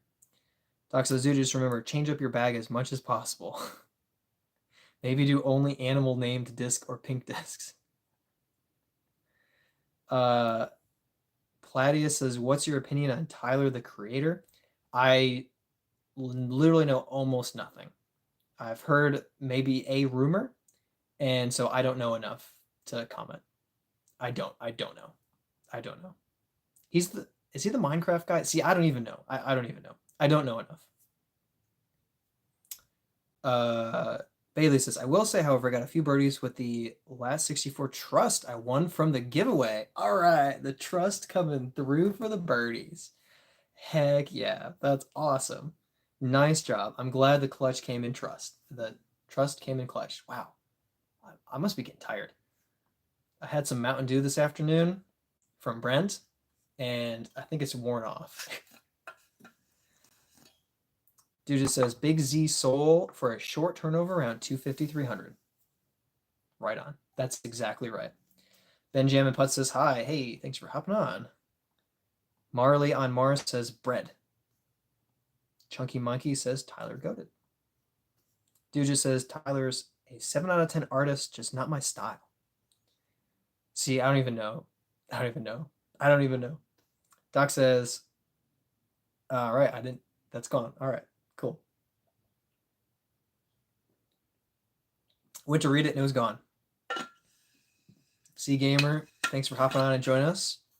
I am not able to read Spanish. I do not know Spanish. No No, what's read? Hello, brother. How are you, friend? Doing well. Doing well. Hanging out, having a good time, chilling, enjoying the disc golf live stream. Yeah, just hanging out. Starting some gaming live streams. Did a test stream yesterday. It went well. And so I'll be launching that tomorrow on the Bhirdietime gaming channel, which I need to do better to like set that channel up. But we're getting started. Doc says Brad got my discs mixed up. Deleted it. Oh, okay, gotcha. Just confused me. Z-Gamer, don't speak much English. That is no problem. Unfortunately, your English is way better than my Spanish, so you might have to struggle with it. But I appreciate you switching for us. Dude just says, let me check disc golf scene, but I think there should be an event this weekend. This weekend, heck yeah. Hope so. Yeah, hopefully you're able to play. I have an event coming up, actually. The tournament that Brent played today was 3 rounds at Wing It, and I'll be playing at Wing It on Saturday, and it's just 1 round. So just a single round for me, but I do have that upcoming, so I'll be able to play. White Boy says, how long have you been playing for? About 3.5 years. I've been taking it really serious for the last 2.5 to 3 years. Especially the last 2 years, been trying to film stuff and get it on YouTube. So yeah, about 3.5 years of disc golf in me, and it's been great. It's such a fun, awesome sport. Been competing for about 2.5 years now. Yeah. Dude says, yep, local C tier probably play in it if there's finally no rain. Hopefully no rain. Fingers crossed. Hopefully no rain. Just need to decide between MA2 or MA3. People who roll the wild honey need to play MA2. Yeah, I mean, I think for me, the difference comes down to distance. If you've got the distance and you can putt okay, MA2. If you're good at the short game, but you don't have the power, MA3. That's me. But it's whatever. Doc says, hope you win, Dugit. Do it for the soup. Heck yeah. Doc says, take it serious so you don't wait for a windy day and grab all your sub 150 gram discs. Steven says, if there's another event at Wing It or someplace when if there's another event at Wing It or someplace when we should play the same card, I'll be happy to teach you how to strike pure fear and intimidation into my opponents. Yeah, man. Hey, we need to get another tournament in where we play the same tournament and hop on a car together. So we weren't able to play in the same car last time, but next time, gotta make it happen. White Boy says, you ever play Zilker Park in Austin, Texas? I have not. I have not been to Austin. I actually, funny enough, today typed in the drive time to Austin, Texas, which is 17.5 hours. So my chances of driving there are extremely low. But if I were to travel out, I would drive, stop, I don't know, a few places on the way, get some courses in. But Austin, haven't been.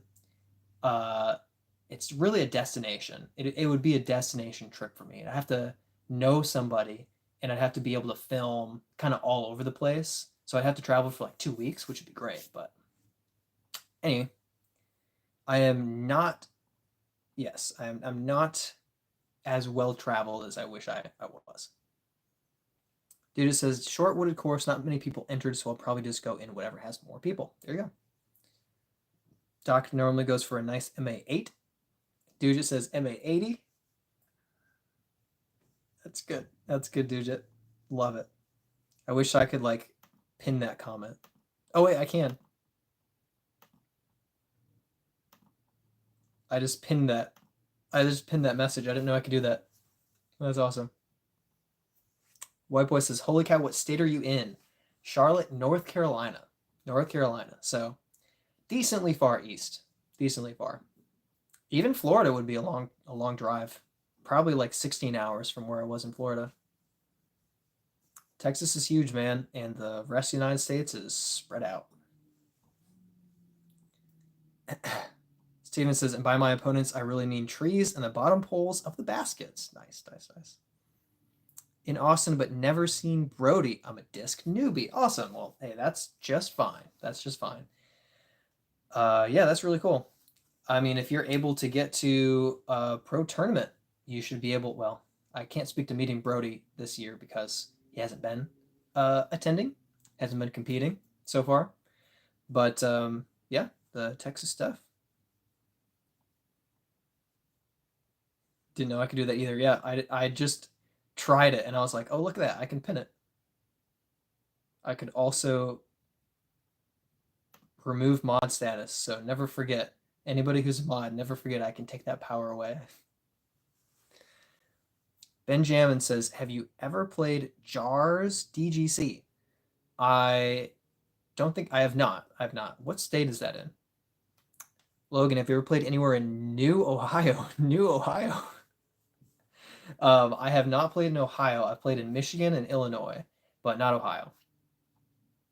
To my knowledge. I don't think so. And it was Lower Michigan, so a couple hours away from Ohio. Doc says, Steven, my enemy is the Top Ring. The band, yeah. The Top Ring band. Yep. Dujit says, any suggestions on disc golf channel names? Thinking Dujit Disc, Dujit Disc Golf, or just DDG? I do like Dujit Disc Golf. That's nice. Has a good ring to it. Or Dujit DG, maybe. But I don't know. I like saying Dujit. I say it all the time. Logan says Northwest Ohio. Okay. So kind of like close to what? Where's Ohio? Sturgis is above Indiana, right? Well, anyway, I would say the closest I've gotten is like maybe Albion, Michigan. So like an hour and a half from the Ohio border. So haven't gone that far down. Oh, Benjamin says Waxhaw. Okay, so what was that course called? JARS DGC. I'll have to look that one up.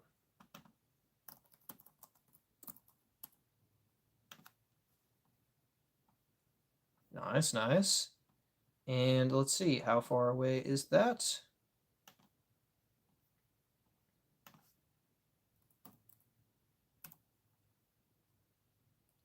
I think I just typed in my address wrong. Okay, so that's about 45 minutes. I'm actually a little bit surprised that I haven't played because I've been to multiple courses 45 minutes away. So I'm a little bit surprised. Is it a private course?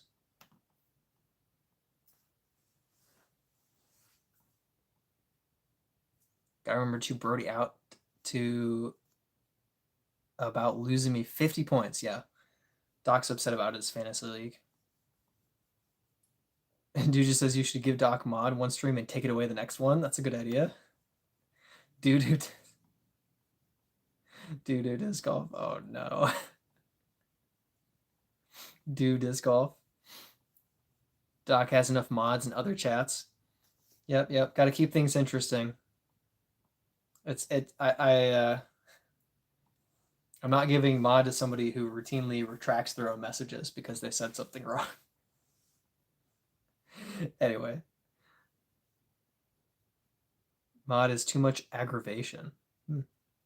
Incorporate chili powder PFP in the channel picture. There you go. Brinson McBride. Small world. My brothers-in-law work on the base.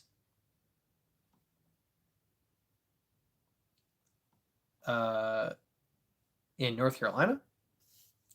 I'm lost. Did I miss something? We're talking about North Carolina? We talk about Waxhaw? I don't know. All right. Doc says almost 10, got to get going. 5 a.m. comes early. It comes at the same time every day, but that's okay. Except for time change. Ben Jam says recommend playing it. It's public. Awesome. I'll keep that on my list. I just I pulled it up. I searched it up. So yeah, I've got that on my list. Or not on my list, but like in an open tab. I think I took that to send to a friend like 6 months ago. Your PFP. Fact Frenzy just got here. Awesome. Thanks for hopping on. I'm not going to stay too much longer. Gonna Gonna head out in a few minutes, but okay. Jara says a whole airfield on the property in Waxhaw. Wow, that's hilarious. Yeah, that is a small world.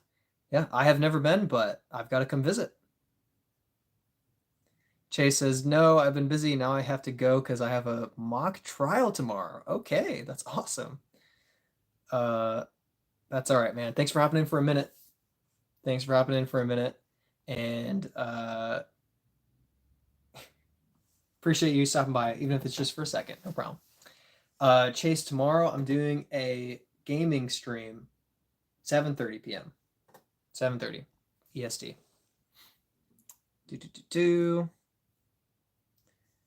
Fax says, what are some tournaments coming up? I'm playing at Wing It on Saturday. That's my tournament coming up. And then my next one currently scheduled, I'll probably play another tournament, but my next one currently scheduled is U.S. Amateurs in Michigan, the Amateur Major. So that's June 8th-ish, roughly speaking. Doc's typing isn't nearly as bad as last stream. Thankfully. Brad's reading them all, so I'm trying to use punctuation. Spager says, sup, I found a new man. Congrats. Way to go, Doc says. What is the great wall of frisbees going on here? Yep, these are disc golf discs. So similar to a frisbee, but let's go for that one. Let's go for this one.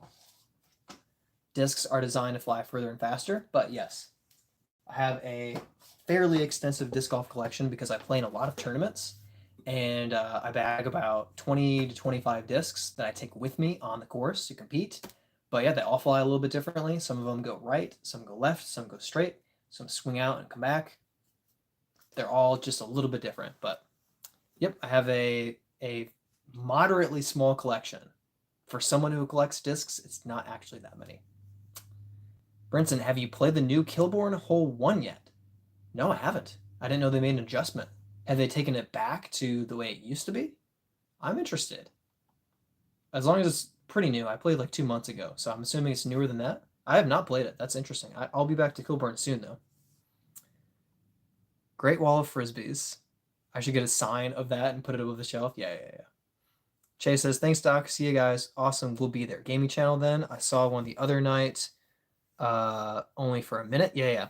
Yep, so it's going to be the Bhirdietime Gaming channel. I'll make a post and I'll link to the live stream, the scheduled live stream. So you'll be able to find it. It should be easier than having to like search it up. But yep, that's going to be tomorrow night. Steven says, let us know where they put the basket on hole 3 this time. LOL. Yes, I'll update you on Wing It hole 3 and tell you if it's in like the weird spot or the normal spot. Doc says, DJ put a space poster around it, make it look like you can see his disc collection from space. That's fun. That's great. You can't actually see the wall from space. Really? I heard that it was the only man-made structure that you could see from space. Interesting. Fact says, can you give a basic overview of different types of disc plastics and your favorite ones? That's a lengthy question, but yes, basic overview. So basically there are like base plastics, the lowest level of plastic like DX, prime plastic, and these plastics are sometimes lighter weight and they're lower quality. So they might be great for when you're new and you'll probably be able to throw them pretty far, but as soon as you start throwing far and hit trees, starting throwing hard and hit trees, they're going to get bent up and kind of not last very long. Then you start to get into like premium plastic, like Royal Grand Plastic, Star Plastic, Discraft's Big Z Plastic, where you have some actual, here, I'll actually get some out. So, what's a good one? It's a really beat up putter. Here we go.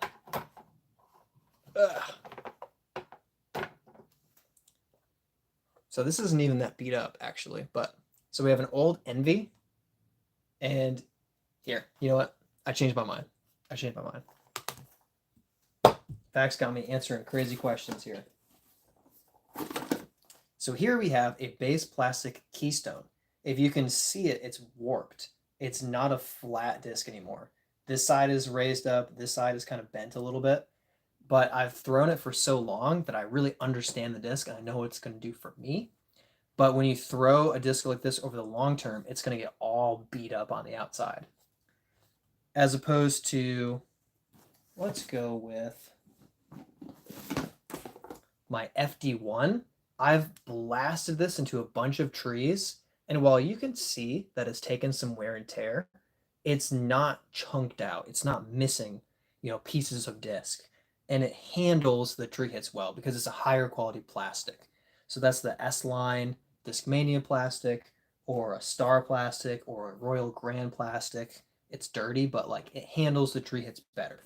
And then you have like the next level of premium quality plastic, like the Champion plastic, or a lot of Tour Series plastics that are going to be like next level. They tend to be a harder plastic, and not everybody likes that, but they tend to last even longer and hold their flight path over the long term. So low quality plastic, cheaper, easier, but doesn't last very long. Mid quality, my favorite, usually kind of grippier, lasts for a decently long time, but not forever. And then the really high quality plastic lasts for a long time, but it might be, doesn't feel right in the hand. I wish I could talk more about plastic. Moderately small, I would say yes. My brother's collection is at least 4 times bigger. Atlanta says, Jesus loves you. Believe in your heart that he died for your sins and was raised again, conquering death, and you will be saved, receiving eternal life. Repent from sin. Amen. Amen. I just skipped ahead. Bad Decision says, how many tournaments have you won? I believe I have won 15 tournaments out of 61 tournaments. I believe that is correct. Or have I won 13 tournaments? I've won between 13 and 15 tournaments. My the one that I'm most proud of is winning my, at the time, hometown MA1 A tier Chain Hawk Open, first place this last year. That's my big one. I'm not going to put that backwards because I'll probably drop it. And this was hand painted, by the way. This was created by Noel. Noel, oh frick, of course I forgot Noel's last name, but brush art by Noel. He made these trophies, and I literally commented on the Facebook page. I was like, I want one, and I got one. And then I also have an MPO victory. That's my highest level of tournament as far as being in the professional division that I've won, but there were 7 people in the field as opposed to 45. So while it's nice to have won an MPO tournament, I count my MA1 A tier as a more significant win than the MPO.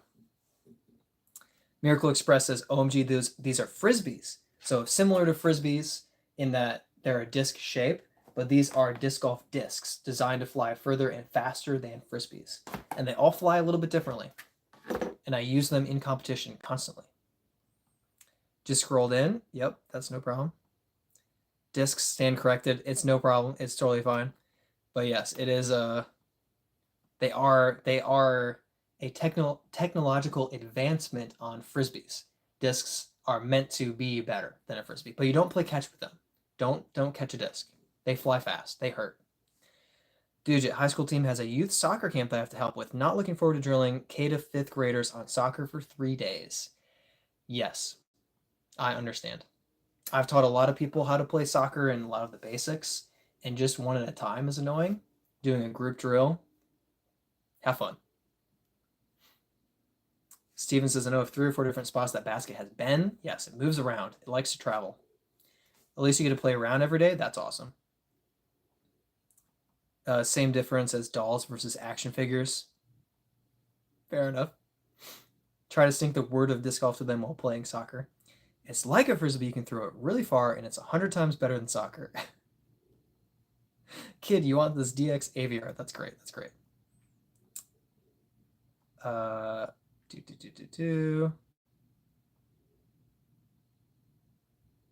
Sorry, I got passed by the chat. Discs can get beat in, yes, but you have to throw fast enough for them to get beat in. So maybe you've never experienced it, Doc. Casoplast plastic is S tier plastic. It's really nice. It's really nice. As durable as Z and grippy as Royal. Firm as Proton. Yeah, they have good plastic. 50. Oh my gosh, $50 a disc. Fact says, thank you for the breakdown. Love the Big Z plastic. It's one of my favorites. It feels so light, but also slightly grippy. Yeah, I like the Big Z sole, but I don't tend to throw Big Z for like drivers, just for whatever reason. I like the grippier ones. Might be worth it for the best plastic ever. That's true. That's true. It's like the Nate Sexton Firebirds that people want to throw. They'll pay out, they'll shell out money for that. All plastic costs the same to make. I think that's somewhat true, but it's not like it doesn't apply if it's a lightweight plastic because you're not using as much material. And I do think that there are some crappy quality plastics that are cheaper to make, but maybe excluding like DX, everything costs the same. I don't know. Maybe it's how recyclable they are. David says, what's your favorite roller disc? I don't tend to throw too many rollers. Maybe the Mamba is the one I've had the most success with, but it's been a long time since I've thrown a roller with the Mamba. I just don't bag any roller discs. Yeah, I just don't. Probably the Tumbleweed or the Rolo would be a great roller disc choice. Yeah, I just don't throw rollers. I throw air shots. Not because it's better, but just because I just don't. Maybe it's where I am, Charlotte. I don't really have a need to throw rollers very often.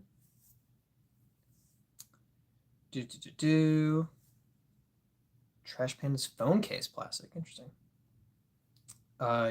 Dorteal says, love you, man. Yeah, appreciate it. Thanks for being here. Wild Honey. Yep, that's Dujit's roller disc, apparently. Basically, can't even turn mine over and Dujit's rolling it. Gabriel getting married in 33 days. Can't wait for me and my wife to go and play. Oh, that's so awesome. Congrats on that upcoming wedding. I hope everything goes smoothly. Weddings can be a lot. They can be overwhelming, but hopefully things go well enough that all you remember afterward is that you got married and it was great. Hopefully there are no like wedding ceremony regrets because those can be very frustrating, but Short Speed Eclipses like your background. Thank you. Got all of my disc collection here, including the Cicada from the CCR Open in Michigan that I played. What does Sweet Disc do? I love this plastic. I don't know if this is technically the Big Z plastic, but oof, love it. Just stockpiling cicadas off to my right. RLTM says, yo, what's up? Do you remember me? Appreciate you being here. I don't remember you off the top of my head. I apologize. I have an imperfect memory, it turns out. Very, very sad. Dude just says, congrats, Gabriel, dream doubles partner. Oh, yeah, that's awesome.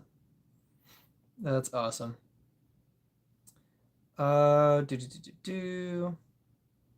Empress says, congratulations, Gabriel, wishing you both the best. That's great.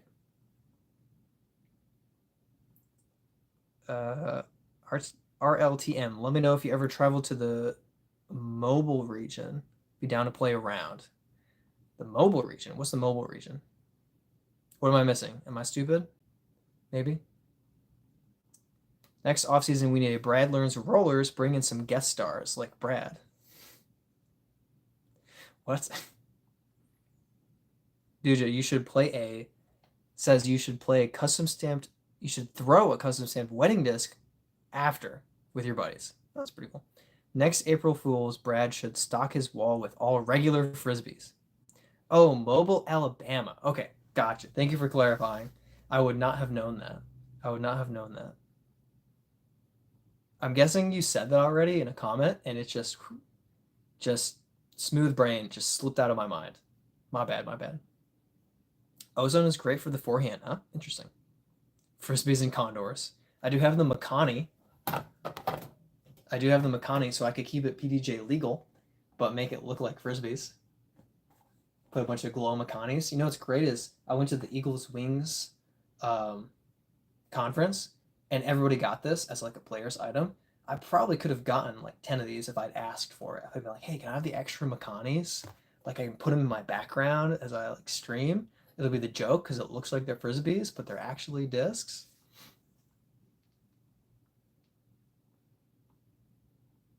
Doomsday Landmine. Oh yeah. Gabriel, yes, or I get a nice free wedding gift from Bhirdietime as a nice wedding gift. Interesting. Free gift, huh? Free gifts. I don't know if I don't know how to give free gifts. I'm too poor for that. I might be monetized, but it takes a while for me to get paid out. Ultimate Frisbees are PDJ legal? I don't think they are. I think they break the height restriction. Birdie should sign a disc as a wedding gift from Birdie. That I would do. That I would do. The names of Doomday discs are fire. Yeah, they're pretty great. Squirrel Hunter, yo, hey, thanks for hopping on, man. Appreciate you joining the stream. I can't go much longer. I'm getting pretty tired.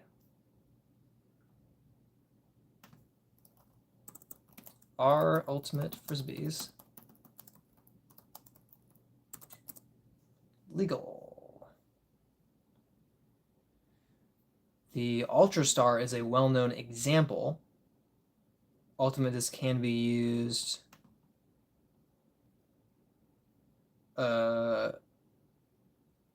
other molds are on the approved list. So it's not necessarily saying that all Ultimate discs are, but it's saying that some Ultimate discs are, like the Ultra Star. There you go, and that's exactly what Doc is saying. Yes, that is what I found as well. So I'm not sure. This is an Ultra Star. Player approved, 175. Ultimate. It's a Whammo. I don't know about the Whammo discs. Interesting.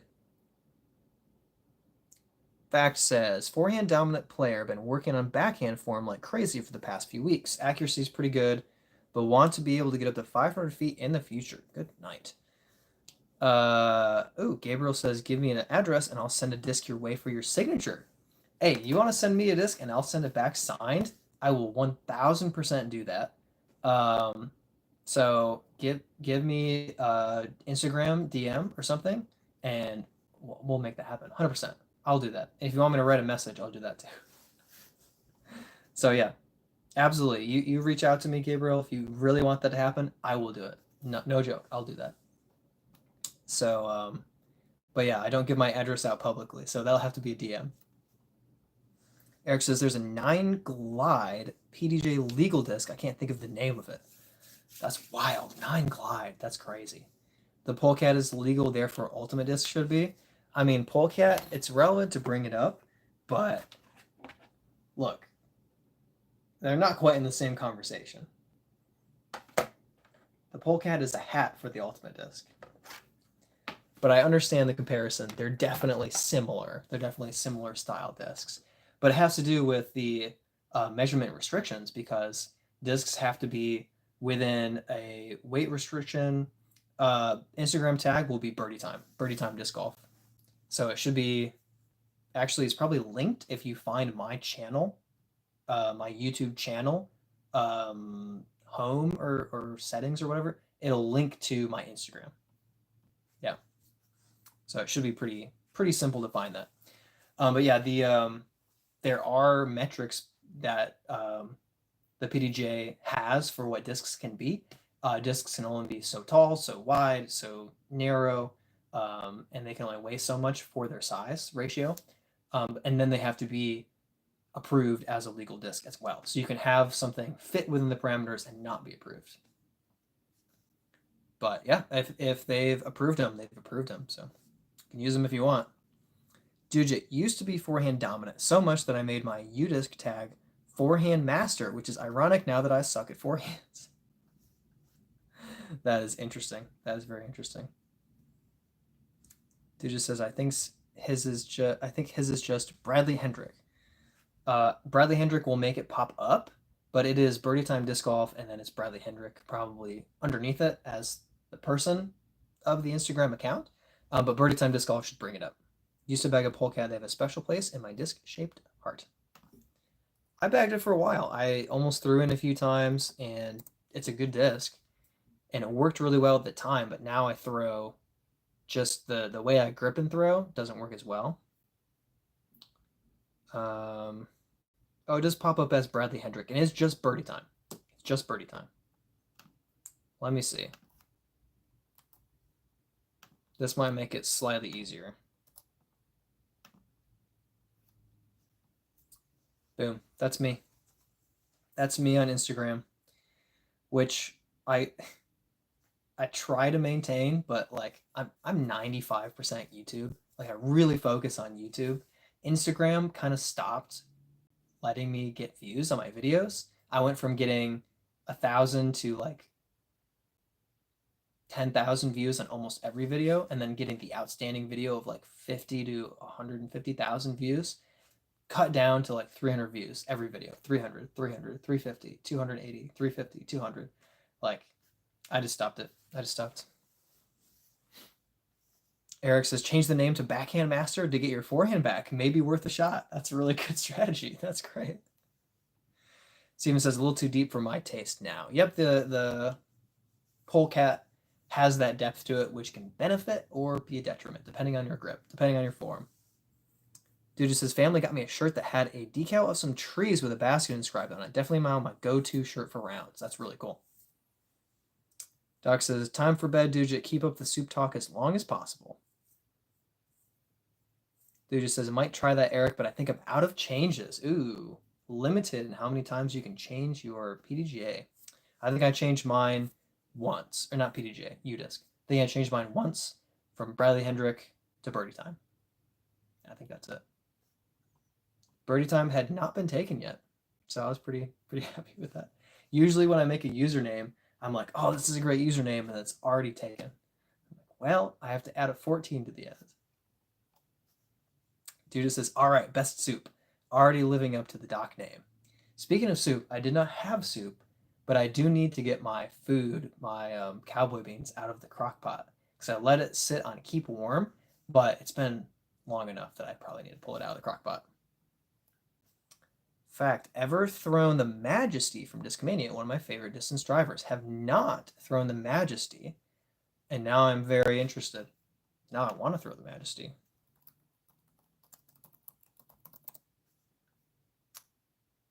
Have I thrown? No. I've thrown the Maestro. That isn't, I don't think that's Discmania.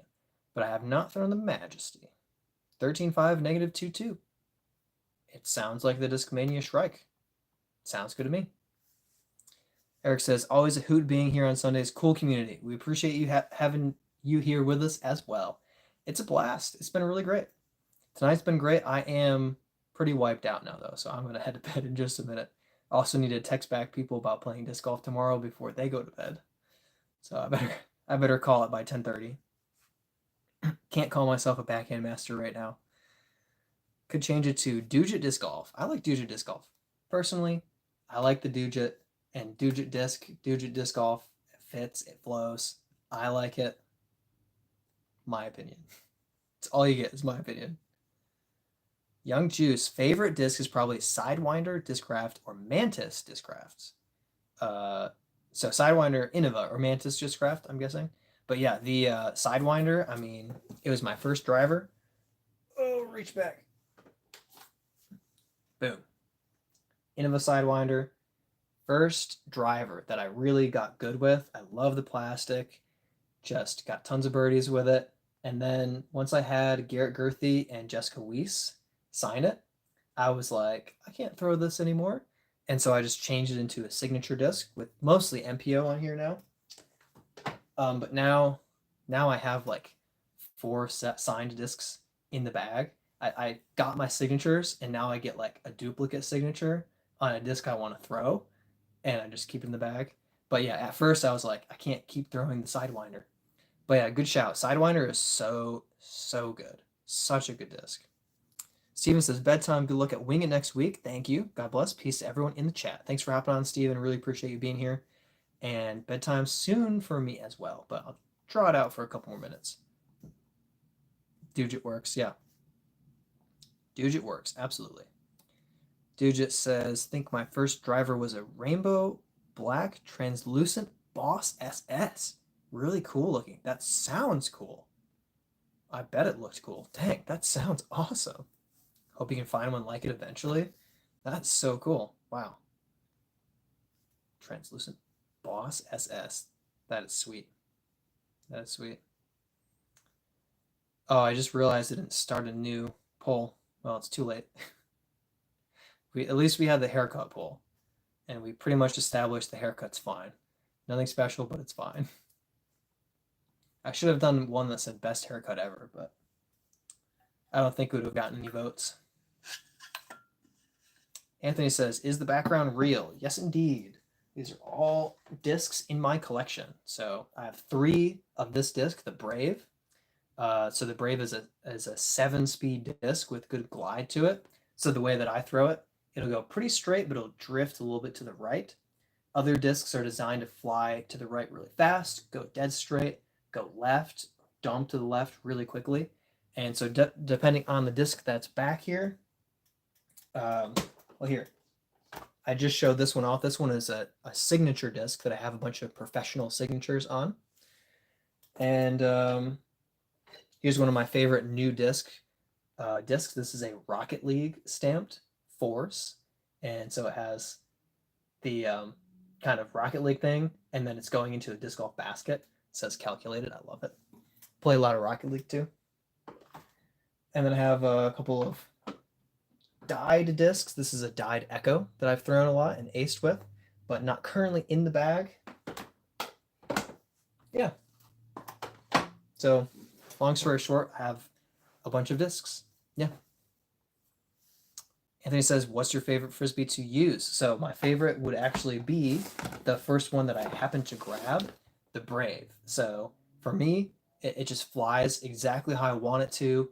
And there are faster discs, but where I play disc golf in the Charlotte, North Carolina area, you are often playing in the woods. So you really don't need a ton of speed. You want some speed and some control. So the Brave is that disc for me. So that one's my favorite. Also the Echo, the Soul, those are also really good discs. Young Juice almost got my first ace last Sunday with a disc called the It. I've been playing disc golf ever since I was 9 and 14 now. Nice. So dang, 5 years. You've played disc golf for longer than I have. I've only played for 3.5 years. So that's really cool. So the It is a great disc. I have one. I think. Shift. Come on, Brad. Do you not have an It? Okay, I don't know where mine is. I'm pretty sure I have an It. Pretty sure I have an It. Maybe I gave it to... I think I gave it away. I think I gave it to somebody. Maybe I gave it to Luke or Justin. Anyway, the It is a great disc. A nice understable driver. Get some good distance for you. That's a good choice. Anthony thought it was a green screen. Nope, not a green screen. Dude, never mind. It was a Nuke. Same color though. Okay. Probably flew probably about the same as a Boss SS.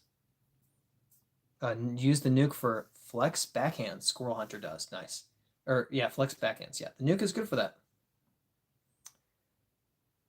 Eric says, how much Anheuser torque can you put on that Brave on backhand without it burning? I have to throw it high. If you just throw Anheuser with the Brave, it's going to drift right on you, so it's going to go into the ground.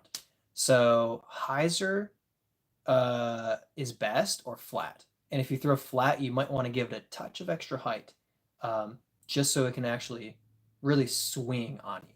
So you can't throw the Brave with much Anheuser because it's just flippy enough. So it's really a Heiser flip disc or a flat shot. Yeah.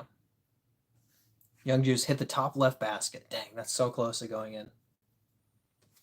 Yeah, I would say if you put a little Anheuser on the Brave, that should be fine. But for me, if I put a decent amount of Anheuser on it, it's not going to fly. It's just going to kind of cut to the ground, hit the ground, and cut roll a little bit. What's the most expensive one? So there are pretty expensive discs. The Buzzsaw is one of the most expensive discs that I'm thinking of right now. Also, very specific discs can go for a high price if it's rare. The most expensive one that I have right now is a Glow Nate Sexton 2017 Firebird that's worth about $100. I won this actually by throwing an ace and an ace throw off and then winning the CTP challenge afterwards, closest to pin challenge. I won this among other discs, but potentially This Gator is an Innova disc from Paul McBeth's collection, but Paul McBeth is famous for throwing Discraft. So I might be able to sell this to an Innova, Paul McBeth Innova fan for, who knows, like 150, 200 bucks. Maybe if I could find someone who wants to buy it. It also might be just worth $20 because it's just a good disc. It just kind of depends.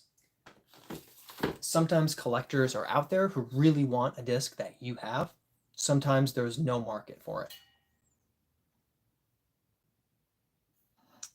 Fact says, played the first tournament a few weeks ago, realized how much forehand can hurt the shoulder, which is why I'm working on improving backhand, but working on warming up in proper form. Yeah, proper form is huge. I don't have proper form for the forehand. So I just don't go power forehands because I know it will hurt and it will be bad for me. So I just don't do it. Until I get better at forehands, I'll stay away. First run Ozone or a Sexton Firebird or a signed Climbable or McBeth used disc. Yep, those are good shouts. Yep, for expensive discs. Heard that forehands are tough on the shoulder. Warm-up should help. Yeah. Great explanation. Thanks. Not throwing the Brave. Yeah, it's just gently understable. Especially the specific run that I got is a little more flippy too. But yeah, it's similar to the Cicada where you give it just enough and it's just going to drift on you. But if you underthrow it, it'll go straight and left. But I don't know.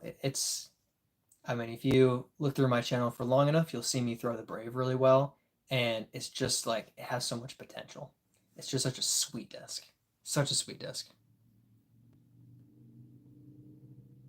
Anthony said that's a sick disc. Now that I showed like 8 of them. Don't know which one it was, but thanks. KDR says, my border collie would love your room. Yeah, probably loves the frisbees. Buzzsaw is only around 30 now with the runs of it coming out. Okay, good to know. The tilt. Oh, good shout out. The tilt is pricey, about 70 bucks, right? Yeah, tilt is pricey. Tan May said hi. Thanks for hopping on and joining us. Squirrel Hunter got my first ace at local league this January with a Glow F2 Firebird in the dark. What an ace, dude. That's awesome. KDR says, my border collie has a collection too. That's great. That's great. Glow ace. I don't have a glow ace. I have left-hand ace. I have a forehand ace. I have a skip ace and a regular ace. Regular aces. I have a tree kick ace, but I don't have, and I have a blind ace, but I don't have a glow ace yet. Don't have a glow ace. I'll have to keep that in mind. I have an ace with a glow disc, but it was in the middle of the day. Doesn't count. Anthony says, what's the disc you hate the most? Ooh, great question. Disc I hate the most. Man. What disc do I hate the most? I'm sure there's one I could think of, but I'll be mildly controversial and I'll say the Paradox just because I actually like the Paradox, but I can't use it. It's so flippy that I can't really give it a spot in the bag and throw it consistently. Just flies different every time. But when thrown like on hyzer, like it'll just flip up and keep flipping up. Like it's a wild disc. But yeah, very, very understable. So I don't actually hate it, but kind of in a way, it's sort of the disc that I hate the most right now. On the other side of things, the disc I hate the most is probably the Calvin Destroyer because I can't throw them. They're so overstable. As hard as I throw, it just dumps left on me. Kind of both ends of the spectrum. Anthony said it's the most expensive disc that I said is sick. Oh, the Sexton Firebird. Nice, thank you. Dude says the Clash Berry. Clash Berry, interesting. Thomas is quoting something, I don't know. It doesn't look like Lord of the Rings, but could be. Dude says, holy cow, Brad, mind lending me an ace? Absolutely, I would be happy to give you an ace. What disc do you want an ace with? Destroyers aren't even that overstable, says the guy who rolls the wild honey. But where is it? I would indeed like to see you throw this Calvin Destroyer. I would like to see it. I'm sure it would actually go far. I would like to see it. It'd be cool. I just like to know, does it resist and start fanning on you, or does it actually fly well? And would you have to throw it on Anheuser, or could you throw it flat?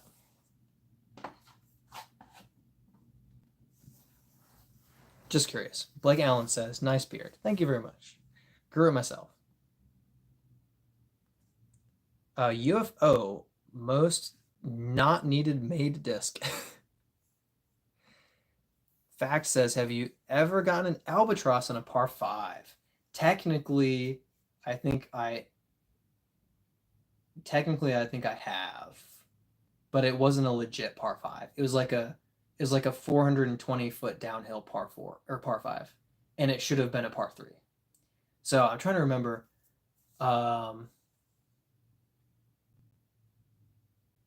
I think I technically have, according to the T sign. But realistically, no. No.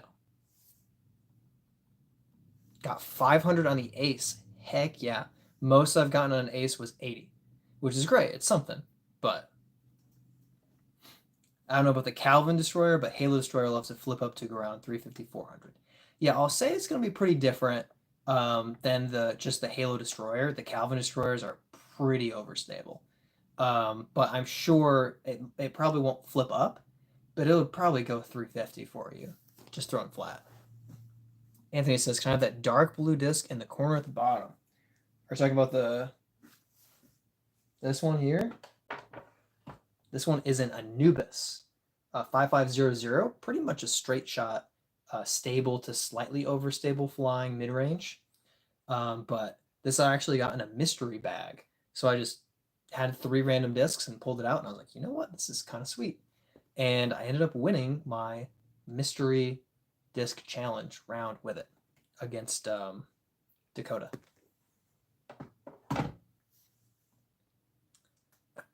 Anthony, okay, yeah, that was the right disc. Good, I chose the right disc. Dude, have you seen the clip of that guy accidentally throwing a North Cove Luna into the water on a water carrier? Hard to watch. Oof, I don't think I've seen that one. That sounds brutal, though. I will take your word for it and not watch it myself. Ooh, I like half took off the lid and didn't drink like 10 minutes ago and forgot about it. Eric says, can I see the rim of the Anubis? Yeah. Try to get it like not blurry. Yeah, it's nice. What do the pink ones do? Right here, I'm guessing. So I basically have my discs next to each other that fly similarly, even though they're different discs. So if you're talking about discs that are right here, these are going to fly pretty much the same. For me, they're going to go dead straight and go a little bit left at the end, which is a touch of stability. If you're talking about these pink ones, these two are really overstable. So these are Pioneers, which are basically Firebirds. So 9404, 9403. Very overstable, so I'll throw them and they'll just go left. So that's a useful thing because they're supposed to go left like that, but I don't use it that often because I don't usually need that shot shape. Dude, you'd like to join the Disc Golf Marketplace Facebook groups just to scroll by different discs? Yeah, I hopped on Marketplace. I used to do some tree work with my brother-in-law and some friends in Florida, and we usually get lunch together, and they loved scrolling Marketplace for chainsaws and bucket trucks and like you name it, all of this construction stuff. And then I would go on a Marketplace and I'd show them my phone and it would just be discs. It would just be scrolling through disc golf discs. It was very funny. They had these like very tough and manly like power tools and everything for taking trees down. And then I had discs. It was pretty great. Anthony says, got to go to bed. Thanks for the info. Absolutely. And hey, if you want a place to hang out every Sunday night at 6:30 p.m. EST. So basically, I've been on here for 4 hours.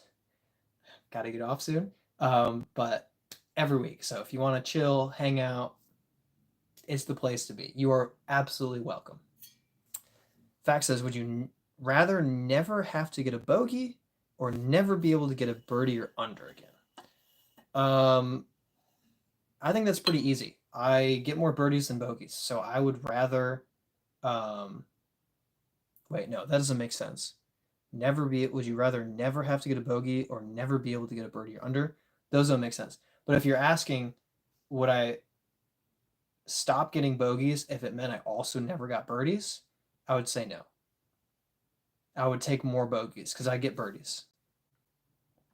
That's a good look. Thank you. Might give it a try. Mindbender like feel. Oh man, Mindbender. I think I've only thrown a Mindbender once. So I can't say. I'm sorry. It was a long time ago. Fall Guy, how many different putters do you use? And you sink some really long putts. What is your go-to putting putter for those shots? Good questions.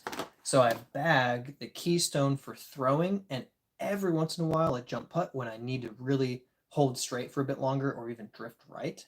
It's just kind of a beat-in putter, but it flies how I like it. And for almost every jump putt, gotta dig through my bag now. Nope. Oh gosh. For almost every jump putt, it's a Warden Prime. So just enough stability to it. It's a 240.5. I don't put much stock into putter flight numbers, but with the 0.5, it's slow enough and not too stable that when I'm putting, I'm going to get a good amount of straight shot out of it. And then right at the end, it's going to just kind of hook up. And I tend to kind of pop my putt up and a little bit right and swing in for my longer putts. But that's going to be a Warden Prime. So I actually, funny enough, I will use the green Warden Prime for outside the circle. And then I have a blue one for my inside the circle putts. And then I also have another Warden for throwing. I gotta dig through. That's not it.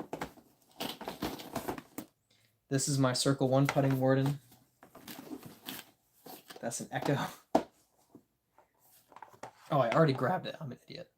So I have a classic Warden for throwing because I think it's just dead straight. It's just stable enough. If I throw it flat, it's just going flat. If I put a touch of highs around it, it plays stable. It's not going to flip up. It's just going to kind of hold the line. So for me, it's the Warden for basically everything within 120. And then Keystone outside of that unless I need more stability. Seth says, salutations, plate collector. I've seen you before. Oh, I have to go by. Oh, man. Dude just says, last year I bought a Zenith thinking it was understable because it was a negative 0.52. That's when I didn't understand flight numbers. I had somebody give me a Zenith and I basically experienced that myself. I was like, this ain't flippy. This isn't what I thought. Also, when you bought the inner core. Fall Guy says, sweet, that's like an Academy Sports cheap putter. Good question. How many putters did you try out before settling? So in a way, I tried out 4 or 5. Just kind of some putters. I don't even know what all of them are because they came stamped, but they're kind of AVR style putters that I tested out and ended up buying a Warden, a classic blend Warden, along with a mid-range and a driver to like get myself some discs, and ended up just loving the Warden and never looked back. So it was, in a sense, it was my first disc, but I did putt with plenty of other discs for a while to kind of like practice with them. But I always kept coming back to the Warden. And always the classic or prime plastic. The Lucid is terrible, in my opinion, for putting. But I didn't try that many. It just really worked early on. And once I started hitting longer jump putts with them, I was like, you know what, this is great. I'm going to stick with this putter for the long term. I would say the Champ and the P2 also have worked well for me as putters, but not enough to ever think about replacing them. And the good thing about the Wardens is they are cheap. They are $12 putters if you can find them in person, basically. Dujit, switch between putters to use PA1 in circle and maiden for further putts. Yeah, it's interesting. And for me, they're both Warden Primes, but they're different Warden Primes. It just works for me. But actually switching putters for the further putts makes sense. And I do occasionally throw in the Keystone. But yeah, it does make sense. Yeah. Well, guys, I've had a great time. This has been a lot of fun. I would answer more questions. but I'm running low. I'm getting pretty tired. Had a great time, like I said, but it's been 4 hours. So I'm going to hop off the stream. Thank you, everybody, for all of your encouragement, support, questions, being part of the community. I run the stream every Sunday night at 6:30 p.m. EST. And tomorrow it will be my first real stream on my Bhirdietime gaming channel. So it will be my official debut. I did a test stream, but it doesn't really count. But it will be the first Bhirdietime gaming stream where I'm like scheduled ahead of time. Anyway, that's going to be 7:30 p.m. EST. And I don't guarantee that being every Monday, but it's going to be tomorrow. So shout out to that. Check that out. I'll also leave a post about that, so it'll be easier to find it. But anyway, see ya. Dude, thanks again for being here, and you'll be there for the gaming stream. Heck yeah. Heck yeah. It's going to be fun. It's going to be a lot of fun. Eric says, can confirm the J Millie Glow inner core is the best inner core. Interesting. All right. Peace out, guys. As always, much love. Appreciate all of you. Have a good night. Now I have to get up to turn my stream off. Okay. Ugh.